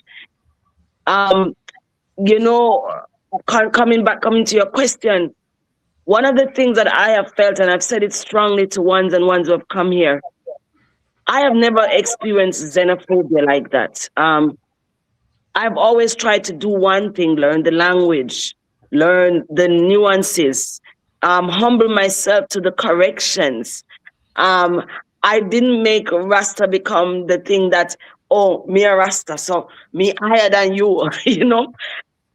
Because I didn't see that in Bongo Rocky. I didn't see that in Mama Baby. We didn't come with ego. We came to live amongst the people. So, you know, I remember saying to Jesse Gender one year, he came and he was saying to me, we were in the car, and he was saying, boy, Mama, you assimilate too much. You become like South Africans. And I'm looking around and I say, Rasta, I have to become like them. When I reach England or America, the first thing I want to do is have twang, I have accent. So why is there a problem? Exactly. when we come home, we cannot assimilate, because we must assimilate, right? But what I find in the coming home is that there is this highness, there is this superiority complex that one's coming to. And one of the things that I said, I would never build a big wall around my people, because I've spent so long trying to find them, trying to live amongst them. Why am I going to block them now, you know? And so with all of the, you know, the ups and downs, it's really just really mentally realizing that you are a part of these people, the good, the bad, and the ugly. And your standard that you keep must be consistent. You're not going to break it, you know, for the ugly, but you must be consistent in the liberty, so that they can see, oh, no, this one, she's really doing that. And that for me, I think has enabled me to live in South Africa, feeling at calm, feeling peaceful. It does help that my kingman is a South African, but even before that, I felt joy assimilating. Yes. And do you speak South African language? Any of the South African languages? It's a silly question. It's a silly question, but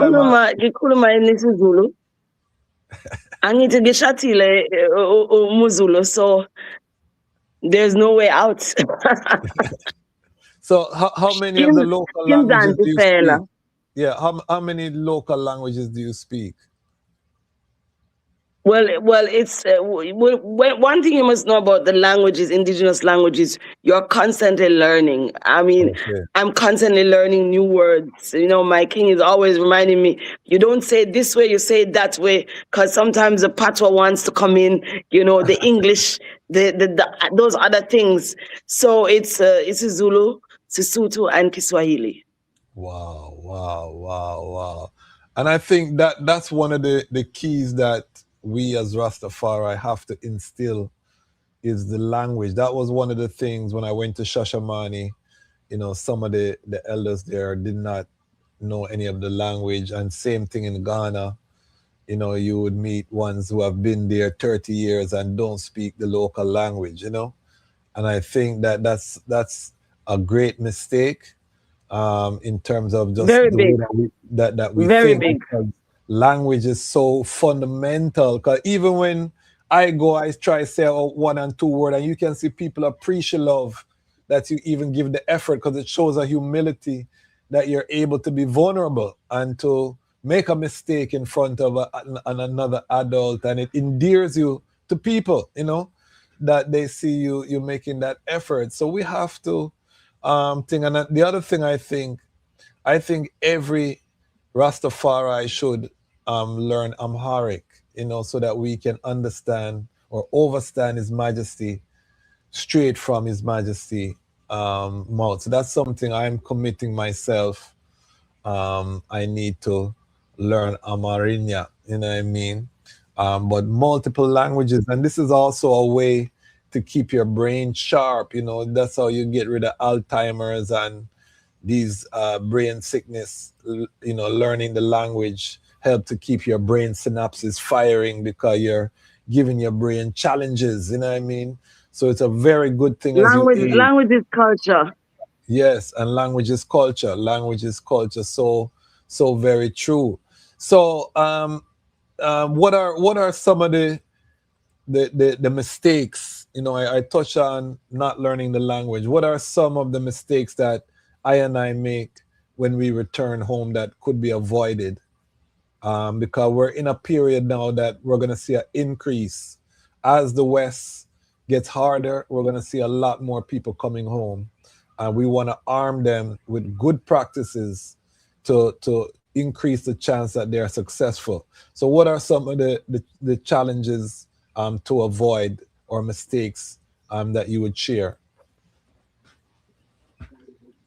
I feel like, so one of the things that I did when I returned, you know, on my first trip, I went and I reported to the elders that indeed I have gone forward now, and I'm going to be, you know, living in Azania permanently.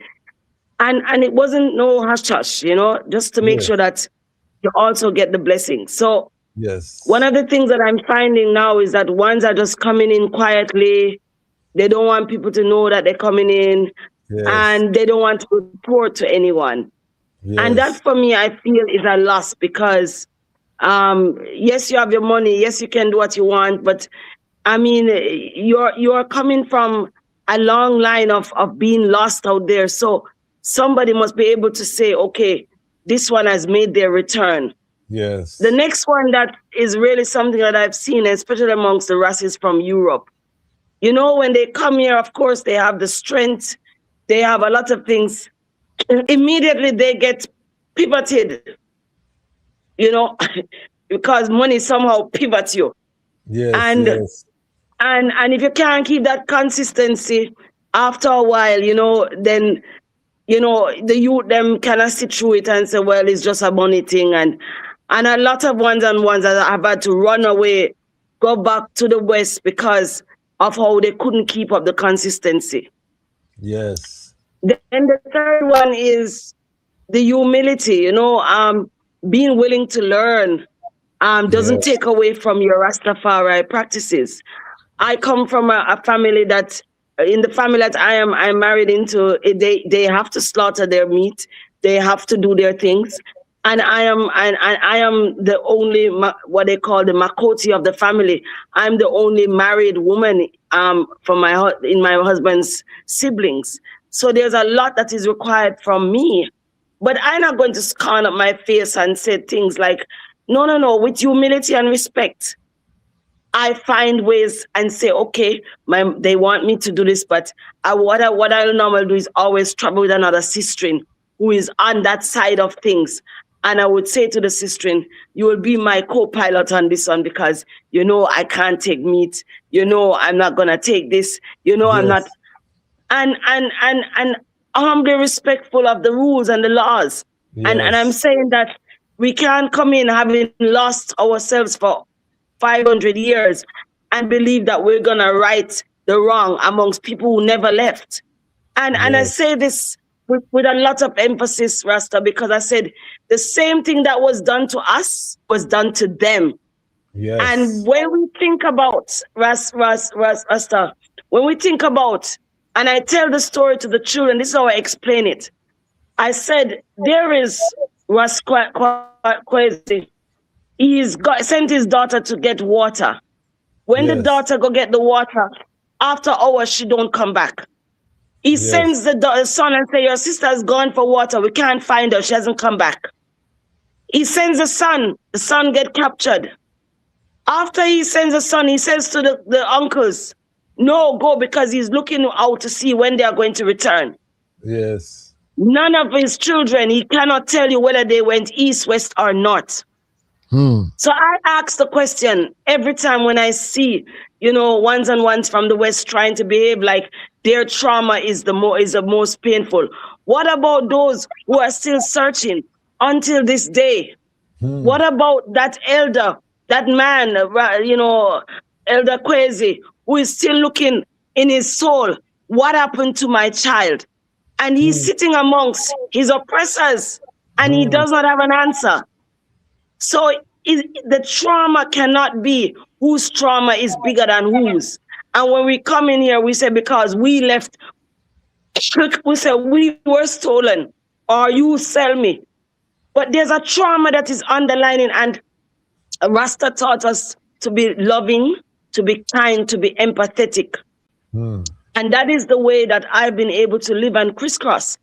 And when I was appointed by the government of South Africa as the National Social Cohesion Advocate, one of the things that the minister said, it was a 5-year appointment to advise him on Pan-Africanism.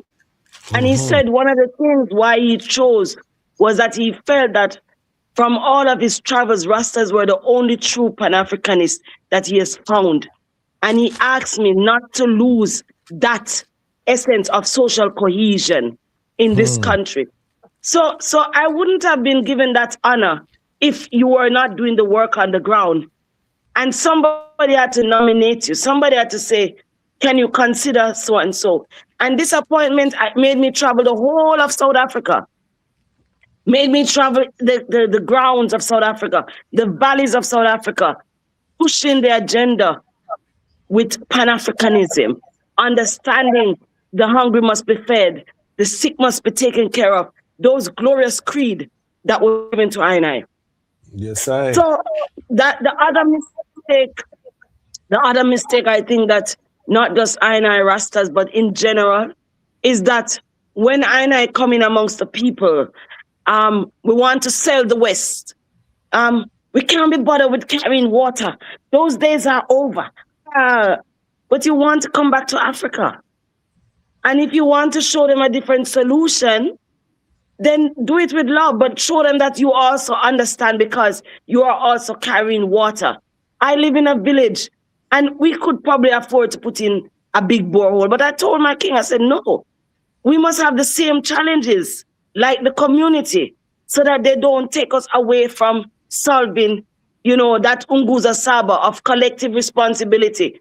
Kujichakula. They will say, oh, no, mama ya, belungo, kuruma isingis, ukona imali. We cannot do that. And even if we have the money, we have imali, we must also humble ourselves to know that some of us who are coming in had to work very, very hard to bring in whatever money it is that we are bringing in.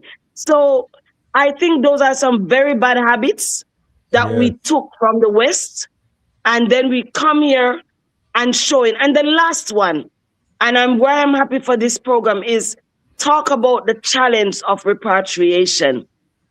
Talk about the barriers of language. Talk about the barriers of food. Talk about the barriers of the uncomfortableness of how we have to travel sometimes. So we're not trying to make this look like, because we were told that we were kings and queens. But remember, we were, our brothers and sisters, our families were left here. Our kingdoms was decimated. Yes. So we have that memory. They have that memory, but they have to look at those places and spaces that were decimated and still try to be normal. So I always say, can we please be kinder when we come into the land?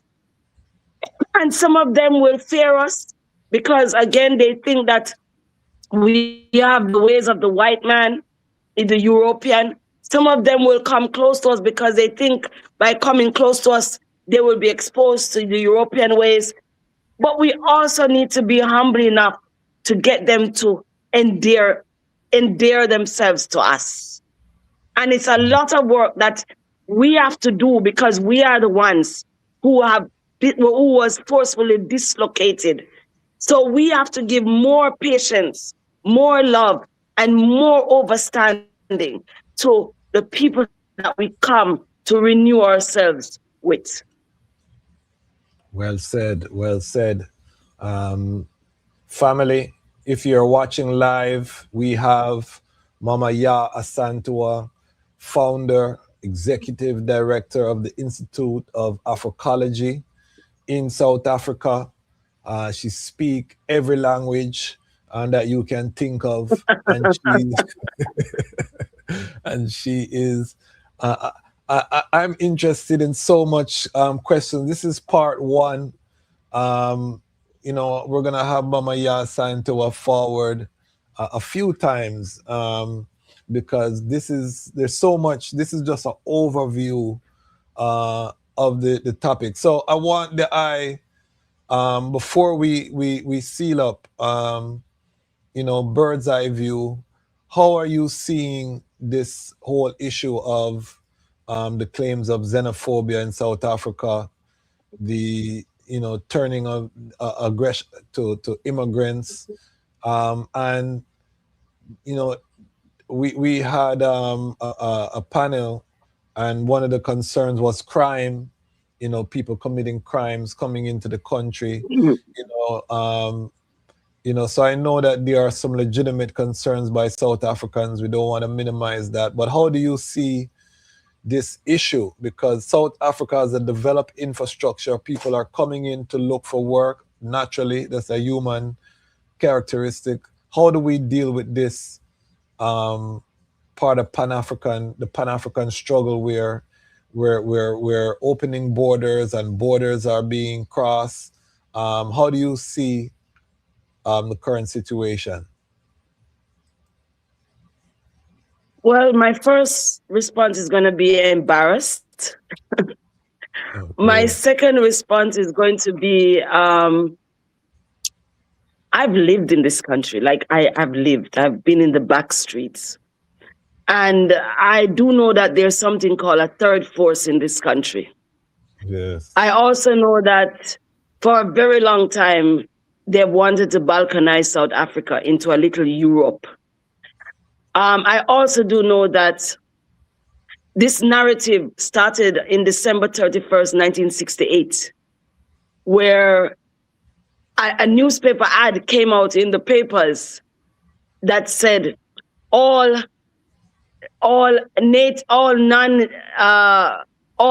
black people who were not born in South Africa had 24 hours to get out of the land because the country was being overpopulated. I want you to hear me. By Black Africans. So the Black Africans were making the numbers. So they were getting scared. They gave them 24 hours to leave. There are some things that people are not seeing. And Granny used to say, let's read between the lines. Yes. Right? I've been into the academic institutions of South Africa. Some of the best lecturers, some of the best legal minds, some of the best administrators are Africans who are not born in South Africa, right?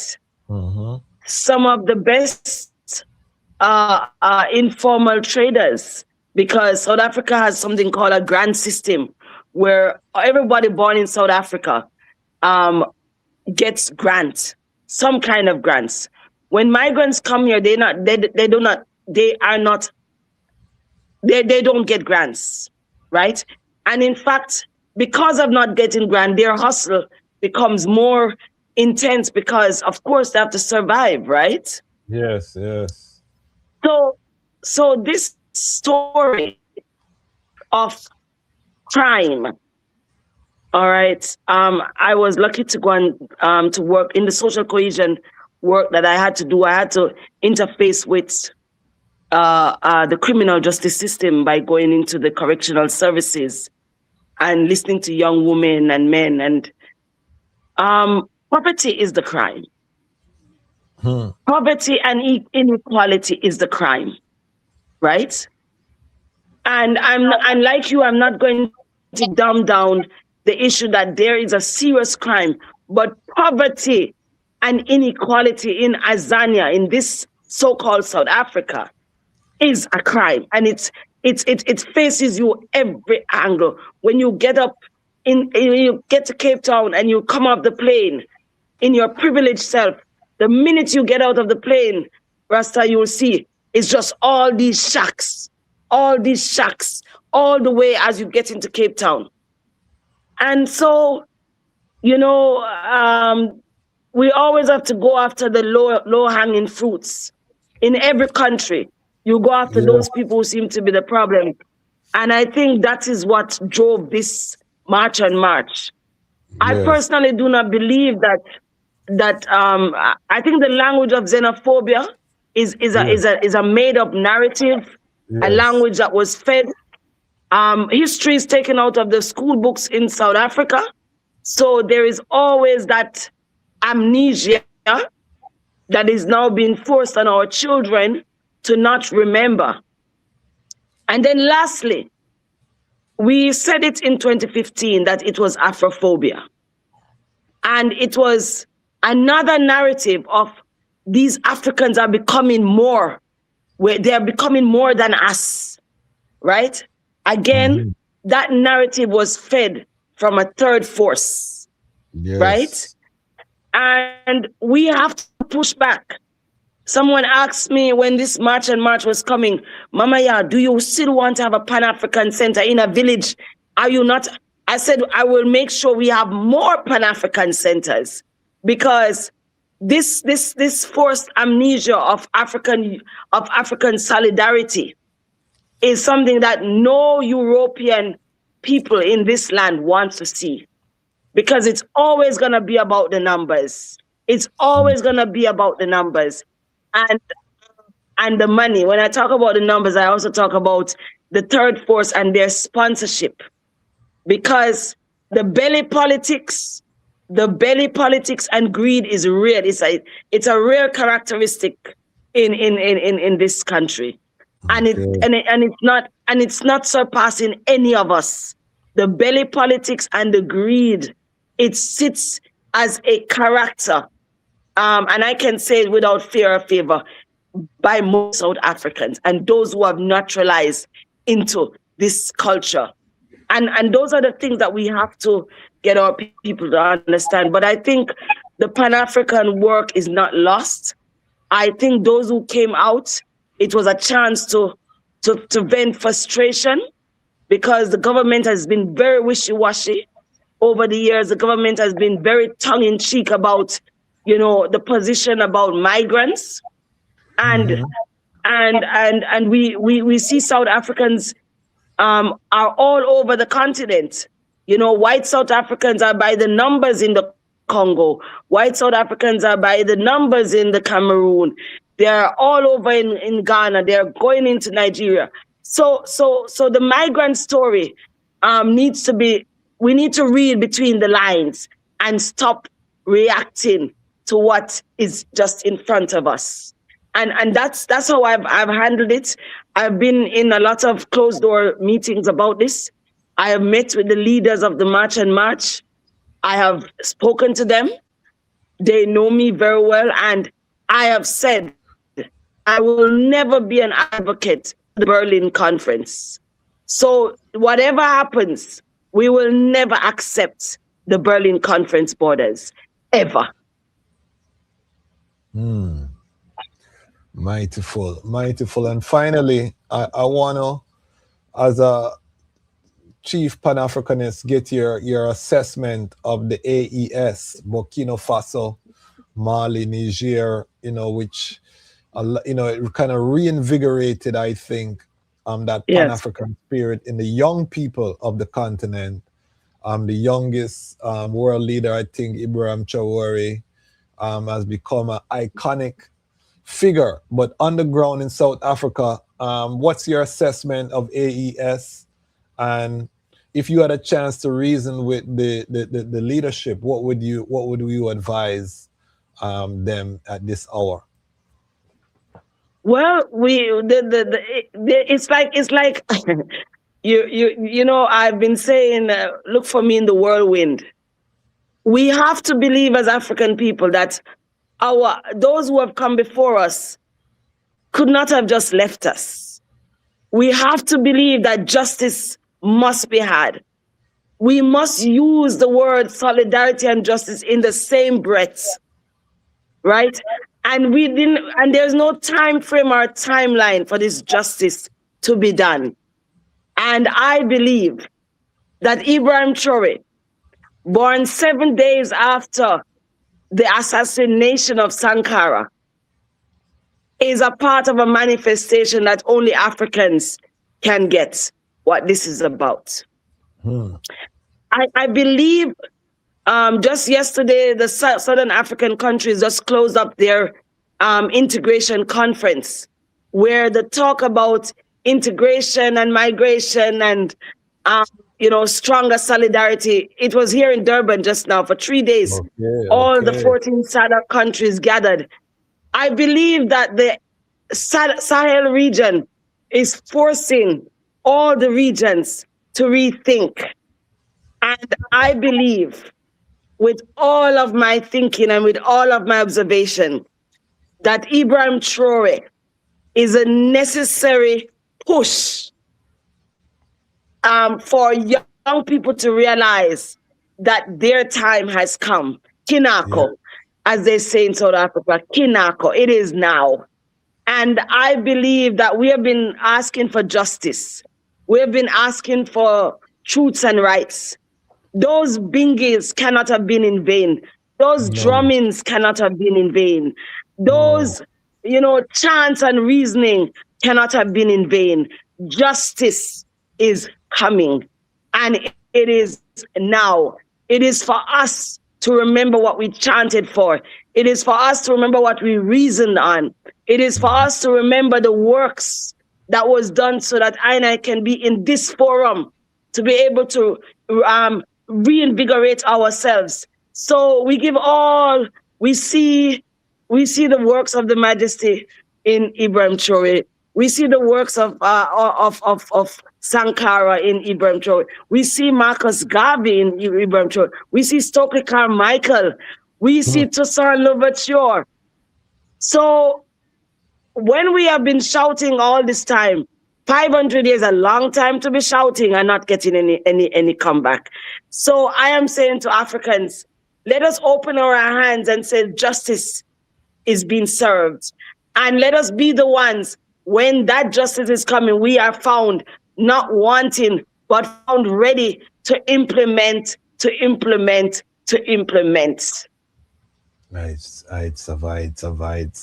what a joy. It's exciting time to be alive, because His Majesty said the tide that's sweeping Africa cannot be stayed. No force on earth is great enough to halt or reverse the trend.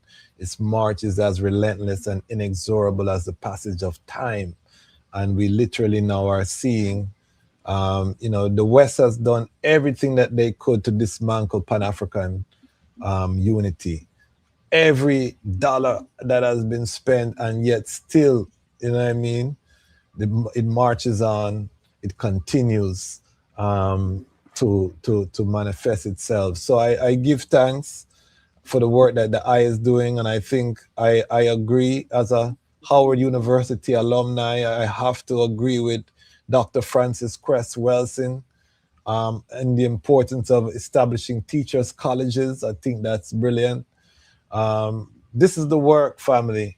If you are watching live, if you are watching on the replay, this is the work. So I'm going to ask Mama Yaa to share how ones can support the Institute of Afrikology.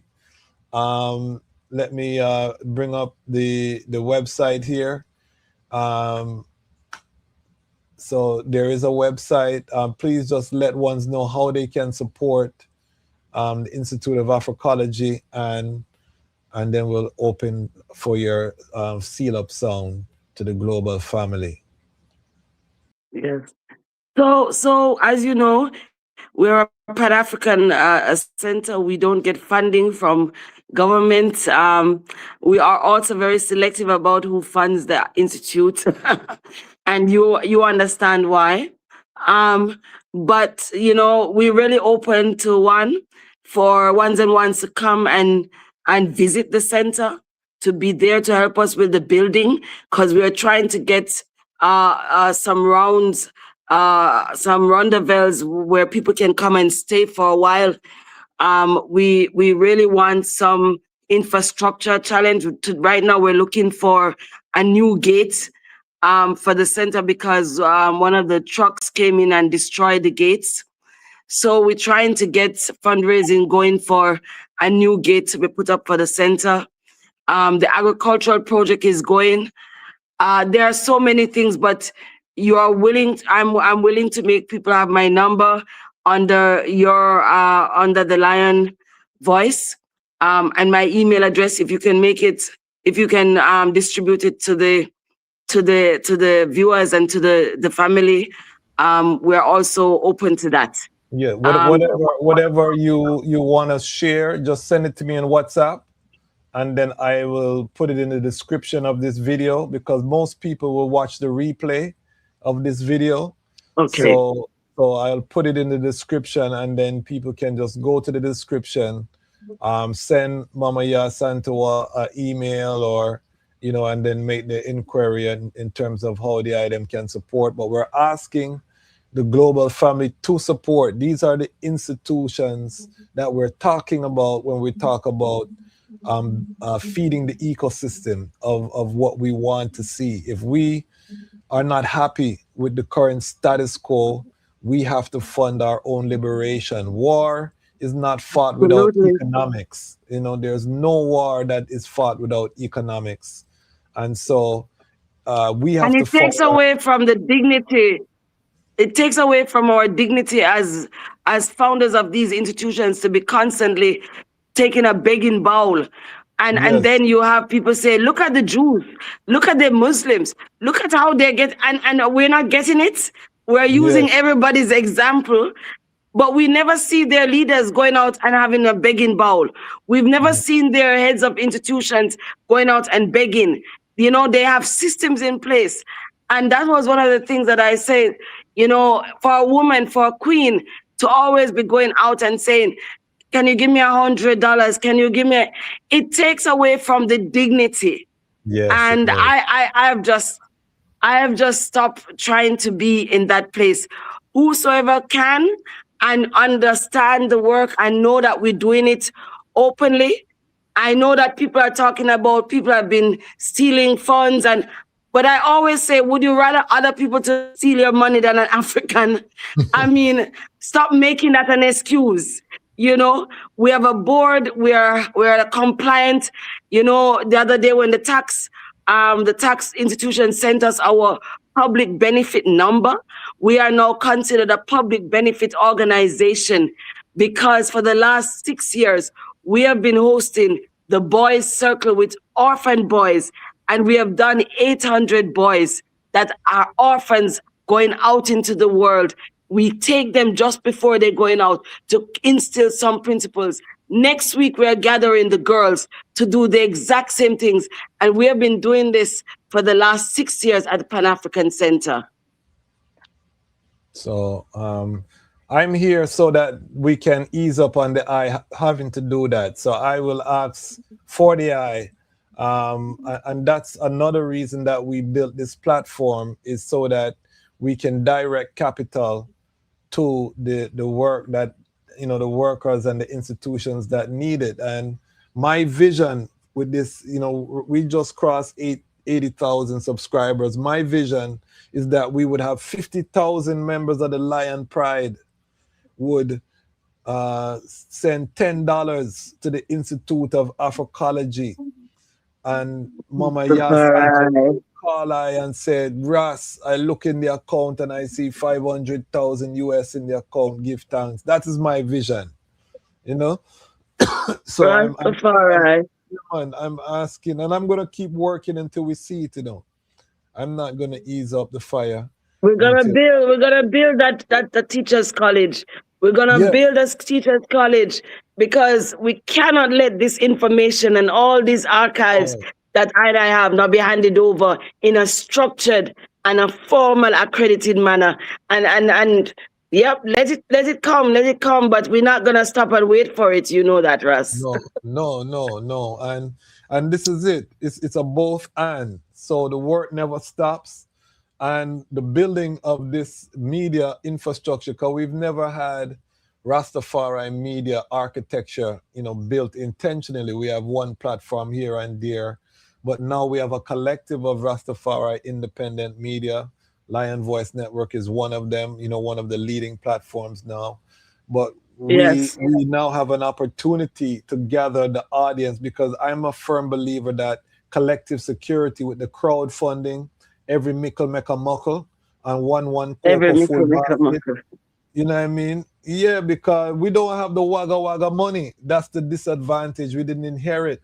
But everybody have a $10, a $5, a $20, because we spend that. You know what I mean? I'm after this. I'm gonna go buy a 50 bag of herb, go hold a vibration up my men's. If have that, you know what I mean? So we can find the $5, the $10, and put it to, you know, and what I ask my audience is just budget every month, say, okay, 2 people that come on the program, I'm going to give $10. You know, if everybody's thinking like that, the money over time, because when we hit 1 million subscribers now, and everybody's doing that, we're going to be able to hit that 50,000 easy and not even think about it, because you might not give every time, but when you give, there'll be 50,000 other people giving at that time, you know, of the million. So it's just to build that culture.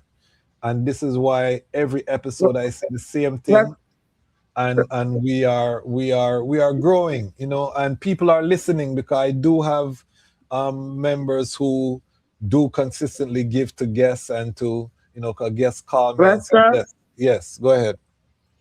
The budget of Afrikology per month is $2,000 US. What? You see? That is the budget. Easy. That is the budget. We've had to put that. And that's just to cover the volunteers, to cover the program, to cover, you know, doing the full-time watchman. That's what it takes. Just nothing fantastical. And let me tell you something that has made me very sad. The one time Indian woman came to the center, and she came with her children because she heard about the One Africa Gallery. And she said, you know, I used to give the temple where my mother goes to pray 1,000 rands.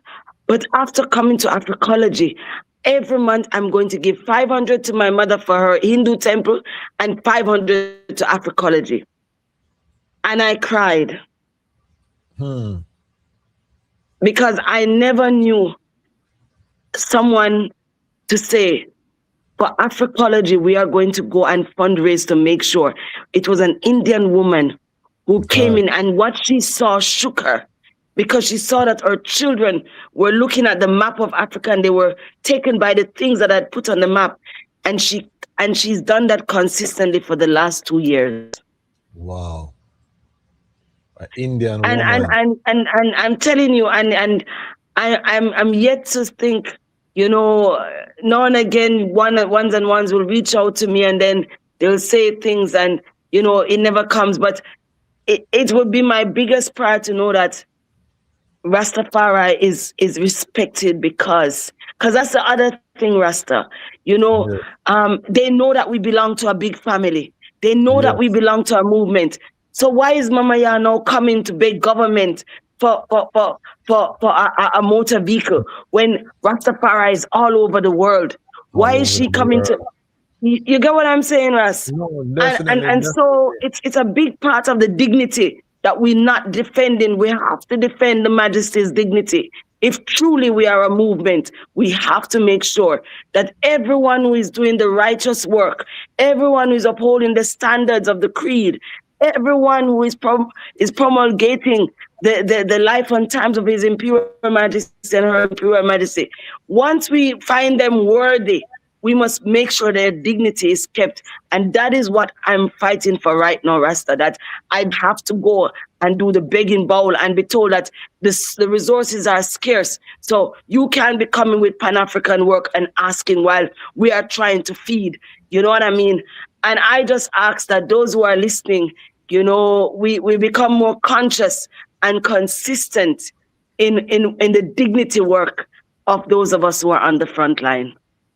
And as a frontline worker, I 1000% agree with Mama, and she was on the front line long before but I come and see the same condition, you know. I come and see the same condition that every time I meet a frontline worker, economics is a problem, and we cannot continue like that or pretend it's not an issue. We gotta fund this uprising, and we give thanks. Big up Queen Mother Moses in the comment section. You know, our Queen Mother, Empress, big up yourself. That's my sister. That's my sister. yes, all of us. You have to love Queen Mother Moses, you know. And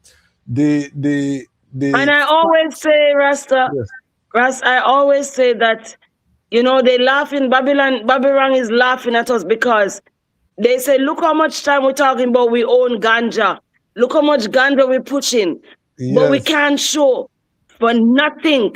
So they say the only don't know how to use it. So we're going to legislate it and take it and show them how to use it. Because all you do is take it and think, yes, billions of dollars that at this point we should have had a university. But unfortunately, Bobby Rang is looking and saying, see, all you want to do is take on a little money, or no take and buy on a little expensive things, but we're not building institutions and laughing at us. Of course.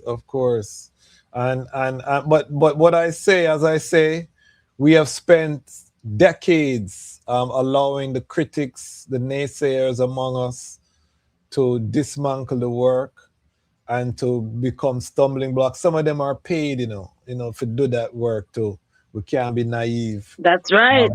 To the power. That's right. Of Rastafari. And what we now have to do is unite the workers across land and sea, and the well-wishers, the allies, and all of those things who want to fund the work, make sure that they have opportunity to do so. But we can't get caught up, you know, and this is why I bring the workers on this platform for the global family to see and to hear. So you can't say Rastafari not doing no work. We've smashed that myth that Rasta not now going in a Rastafari. I have over 1,000 pieces of content on this channel of people doing solid work, you know, nation to nation, country to country. But the consistent theme is that work is underfunded and short-staffed, you know, and it's done voluntarily. So these are the things now that we've identified and we are working to change. So if you are part of the Lion Pride, you're part of the solution. I don't feel no way why. I have 80,000 plus subscribers and I have 54 monthly subscribers out of 80,000. You know what I mean? So that show you say it's rough to get people to support financially, economically. It's a rough road. It's not an easy road. Even though people are just like the Absolutely. eye, yeah, just like the eye. Every day I get messages about how great the work is, how powerful the work is. But that financial don't come with the comment. You just have to get the comment and feel nice about it. But you know what I mean? The sustainability comes within the support. And I know it's a cultural thing because we're not used to doing that. We're used to somebody else doing it. We're used to it just being done for us. And we have to change that. We have to wake up, Ethiopians, rise and shine, and realize that we have to fund our own liberation. No one is coming to save us. No one is going to give us reparation until we are economically strong. That's the paradox, because politics doesn't respect weakness. Politics respects power. So if you want to come to the table and get your reparation, you better show that you are strong and you can lobby and, you know what I mean? You know how to Absolutely. move the reins of power. That is when we'll get the reparation. But until then, we'll write letters and the letters will go in a one draw around the corner around there, so, and them use the letter as a paperweight. And nobody not care because they are dealing with their constituents that put them in place and put them in power. So until we are wielding that power through our development, through us building, through us rising, we're not going to get what we want. So I do give thanks. Mama Yaa, this was another classic episode. Please give us your final sounds to the global family. Anything that you want to say, we're going to bring you forward. As I said, myself and Ras Seiko have been talking about doing a part 2 to our South Africa panel. So I'd also love to get some recommendations for the eye for the panel as well. We'll talk offline, but we definitely want to continue this reasoning because we're building community. That's the main thing I want to get across to the family is we're building community. We don't have to agree on everything. You know, everybody's theology can be different. That's the least. What we need to do is find where we do agree and find and build those bridges, you know. And then when we have our own Well, we give institution. thanks. We really give thanks. I think it's a very important time, an important platform. I just give thanks that I'm here to witness the victory, the battle that is now being won, because where our eyes are being opened, yes, and we are becoming more centralized in the efforts. We are the ones we are waiting for, as Queen Mother Moses in the last session we had. Unity is the only solution. Yes. And we're not looking for anything else but that unification of Africans at home and abroad. I believe that every time I get up, I think the Majesty chose me, the ancestors chose me. And then the next question is, if not you, then who? And so once you know that you've been chosen to be part of the liberation of the African people at home and abroad, stand in that privilege and that pride. And as Mama, Queen Mother Baby, I said, don't get weary. We get tired, but we can't get weary. Yes. The body gets tired, but mentally, spiritually, physically, we don't get weary. And to the general family out there, we can't build no more institutions in the West. We have to build them on the land that belongs to us. And with that, I say, their majesties are pleased with the work, Brother Kwesi. The majesties are pleased with the works of those who are the front line. And we say, love, love, love. Let's go back to the fundamentals of the teachings of the majesty: discipline, love, overstanding, and purposefulness as we go and receive that which we know we deserve. I give thanks to the Most High Empress Selassie and Empress Menen, whose footsteps we will continue to walk in, and whose shadow and whose cape covers us as we declare to the world, there is only one God, one destiny, and one Rastafari for us all. Blessed love. Mighty, mighty, what a joy. There you have it, family. Another Saturday morning rise, sabbatical sip with the mighty Yaa Asantewaa. My daughter's name is Yaa Asantewaa, so I always, you know, that energy is very special to I. Big up all of our Ghana family. Yes, so I just saw my daughter this morning. She's in college now, living on campus. So, you know, as a father, we're going through something, you know, you separate from your firstborn. is a big change, you know, but we give thanks for the It will development. be well. She's protected. She carries the soul of the nation. Yes. She's protected. Yes, so I do give thanks. But thank you so much. Give thanks. Mama Yaa, I'll be in touch with you, as I said, so we can reason offline, continue this work, continue edifying the nation. I'll get the information. We'll put it in the description of this video, Mama Yaa's email, so you can reach out. I'm asking, I'm pleading, I'm imploring I in the West, particularly while the money still have value, let us identify these frontline workers on the continent, change the fiat currency, invest the fiat currency, so that we can build these institutions that will serve us when we return home. Because we will, you know, Mama Yaa will be able to scale, provide employment opportunities. All of these things come when we have funding and we can create budgets and we can staff our visions appropriately. And every year we have 500 young people on a plane coming in. We're putting them across the continent. They're doing just like how they claim that they're doing the kibbutz in Israel. We will be having those children because we're gonna fund them, whether they like it or not. They have to do their internship for at least a month in one part of the African continent. This is the vision. This is the mission. So join us on Monday. We have the president of the UNIA, Mr. Michael Duncan, exclusive interview. The UNIA is doing some powerful work. So make sure you tune in Monday evening. Mr. Michael Duncan of the UNIA ACL, our special guest, will also be dropping our full episode with Dr. Umar Johnson on Marcus Garvey, Earth Strong. So Power Pack Day. Make sure you subscribe, like, share, and remember Rastafari Independent Non-Aligned Media has arrived and we will never stop. Why? Because the time has come for the Lions to tell our own story.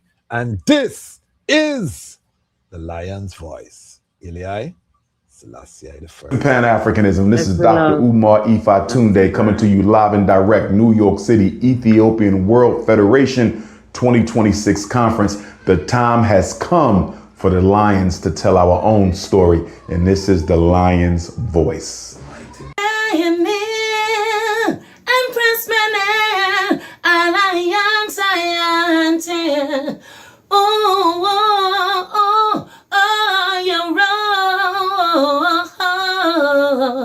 you're universally unfold, be told, blessed love. This is Etege Aidama, and it's time for the lioness and the lions, for I voices and stories to be told. This is the Lion's Voice, Rastafari.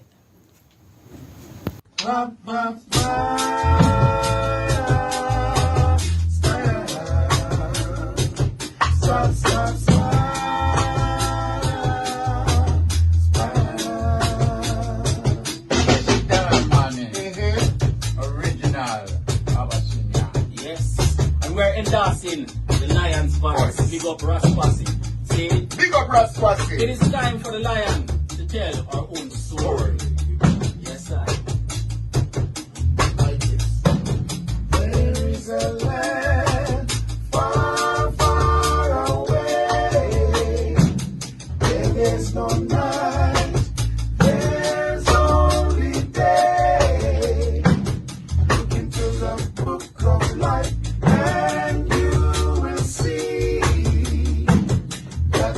a land far, far away. Raspussy, that there's a land far, far away.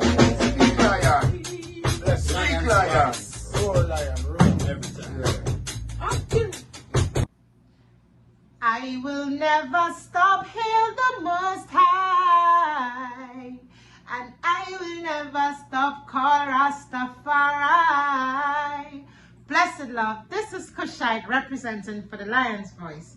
We are here to tell our own story, Rastafari. Now drop your guard when it come to them, ya youth, yeah. Them fully guard up and them quick fi execute, yeah. Now drop your guard when it come to them, ya youth, yeah. The one will laugh, I'm same one of the shooter. Watching them, this is Rasta Jai representing for the Lion Voice Network. This is the time when the lion gets to tell our own story. Haile Selassie. What are you waiting for? Come together, calling from near and far. Know who you are. What are you waiting for? Rally up, it takes the dust. What are you waiting for? Ancestors paved the way for us. Yes, I am Ketis Oyonde, asking, what are you waiting for to come together? The time has come for the lions to tell our own story. This is the Lion's Voice. Yes, job people, this is Michael Shemaiah representing. I will say, hear the Lion Voice, saying it is time for the lions and the lionesses to tell their own story. King David killed Goliath with a stone, we original dread.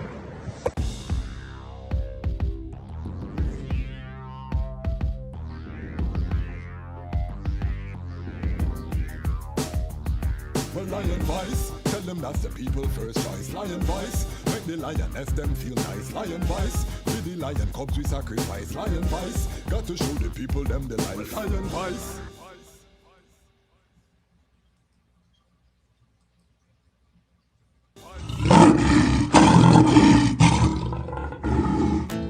Yeah. I shall lift up I eyes unto the hills from whence cometh I help.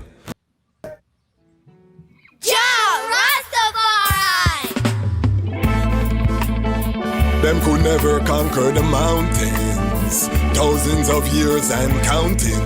Ethiopia rise again unto the world. Now we are announcing. Them a plan for war, we a plan for peace. And now we see them wanna go dismantle the base. When the trumpet sound and the violence cease, how we say one go build up the cities. Well, them a plan for war, we a plan for peace. And now we see them wanna go dismantle the base. Rastafari crown as the Prince of Peace. Him tell the youths them fi build up them countries. Well, for unto us a son was born and a child was given, and the government shall be upon his shoulders, and his name shall be called the Wonderful Counselor, Everlasting Father, the Prince of Peace. Them call him Rastafari. When he was born, rain fall from the sky. Them call him Rastafari. When he was grown in airplanes he fly. They call him Rastafari. Lion break the chain, weep not, don't cry. Them call him Rastafari. Read the Revelation chapter 5 verse 5. Then born near the city of Harar, the inspiration from Bob Marley's guitar. People crowd him like some big superstar. It no matter if England or Cote d'Ivoire, no matter if you're brown or black like Qatar. Haile Selassie say fi end all tribal war. A time fi gather Mount Zion, fi drive solar car from the car straight to Zanzibar. Who we are, the sons of Rastafari. When he was born, rain fall from the sky. Rastafari. When he was grown in airplanes he fly. Then Rastafari. The lion break the chain, weep not, don't cry. Then Rastafari. We do everything. iRoots Records, an online shop for reggae and dub vinyl, CDs and Rastafari books. Rastafari owned and operated for over 15 years. We ship worldwide. We have many titles from Frontline Publications in stock. We have 50 plus Akabeka Midnight titles, which we believe is the most of any shop in the world. Special invite for the Lion Pride. Use code Lion's Voice and save 10% store-wide. If you spend $125 or more, the discount goes up to 15%. Visit us online at www.irootsrecords.com. The time has come. Orlando, Central Florida, are you ready? The African Culture School Incorporated and Heights of Life Music proudly presents the 4th annual Marcus Garvey Music Fest, Saturday, August 15th at Ras State in Claremont, Florida, featuring Lutan Fire, backed by Rhythm Rebel Band. Also performing live, Andy Heights, Ainike, Esau, One Journey, Javerse, Royal Chanter, Asafa Widimaya, and many more incredible artists. Vibes provided by Unity Sound, Rastek, Royal Ethiopian Sound, Jawise, and Blackfoot Movements. Hosted by Davani, but it's more than just music. Enjoy Community Entrepreneur Awards, Organic Seed Exchange, live art installation and auction, back to school giveaways, free health screenings. Come celebrate the legacy and vision of the Honorable Marcus Mosiah Garvey. Saturday, August 15th, sponsored by Branding 101, One Trust Home Loans, and Cypress Cove Marina and Resort. In the haunting echoes of violence against women in St. Anne, Jamaica, a mysterious vigilante emerges. For the woman painted purple unfurls a gripping narrative of empowerment, retribution, and the pursuit of justice.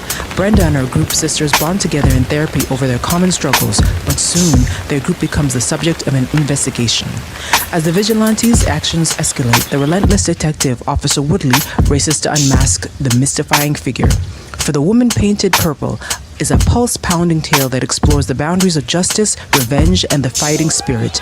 This thrilling saga delves into the complexities of dealing with mental health, domestic abuse, and finding love after. Own your copy today. Visit www.devonigreen.com.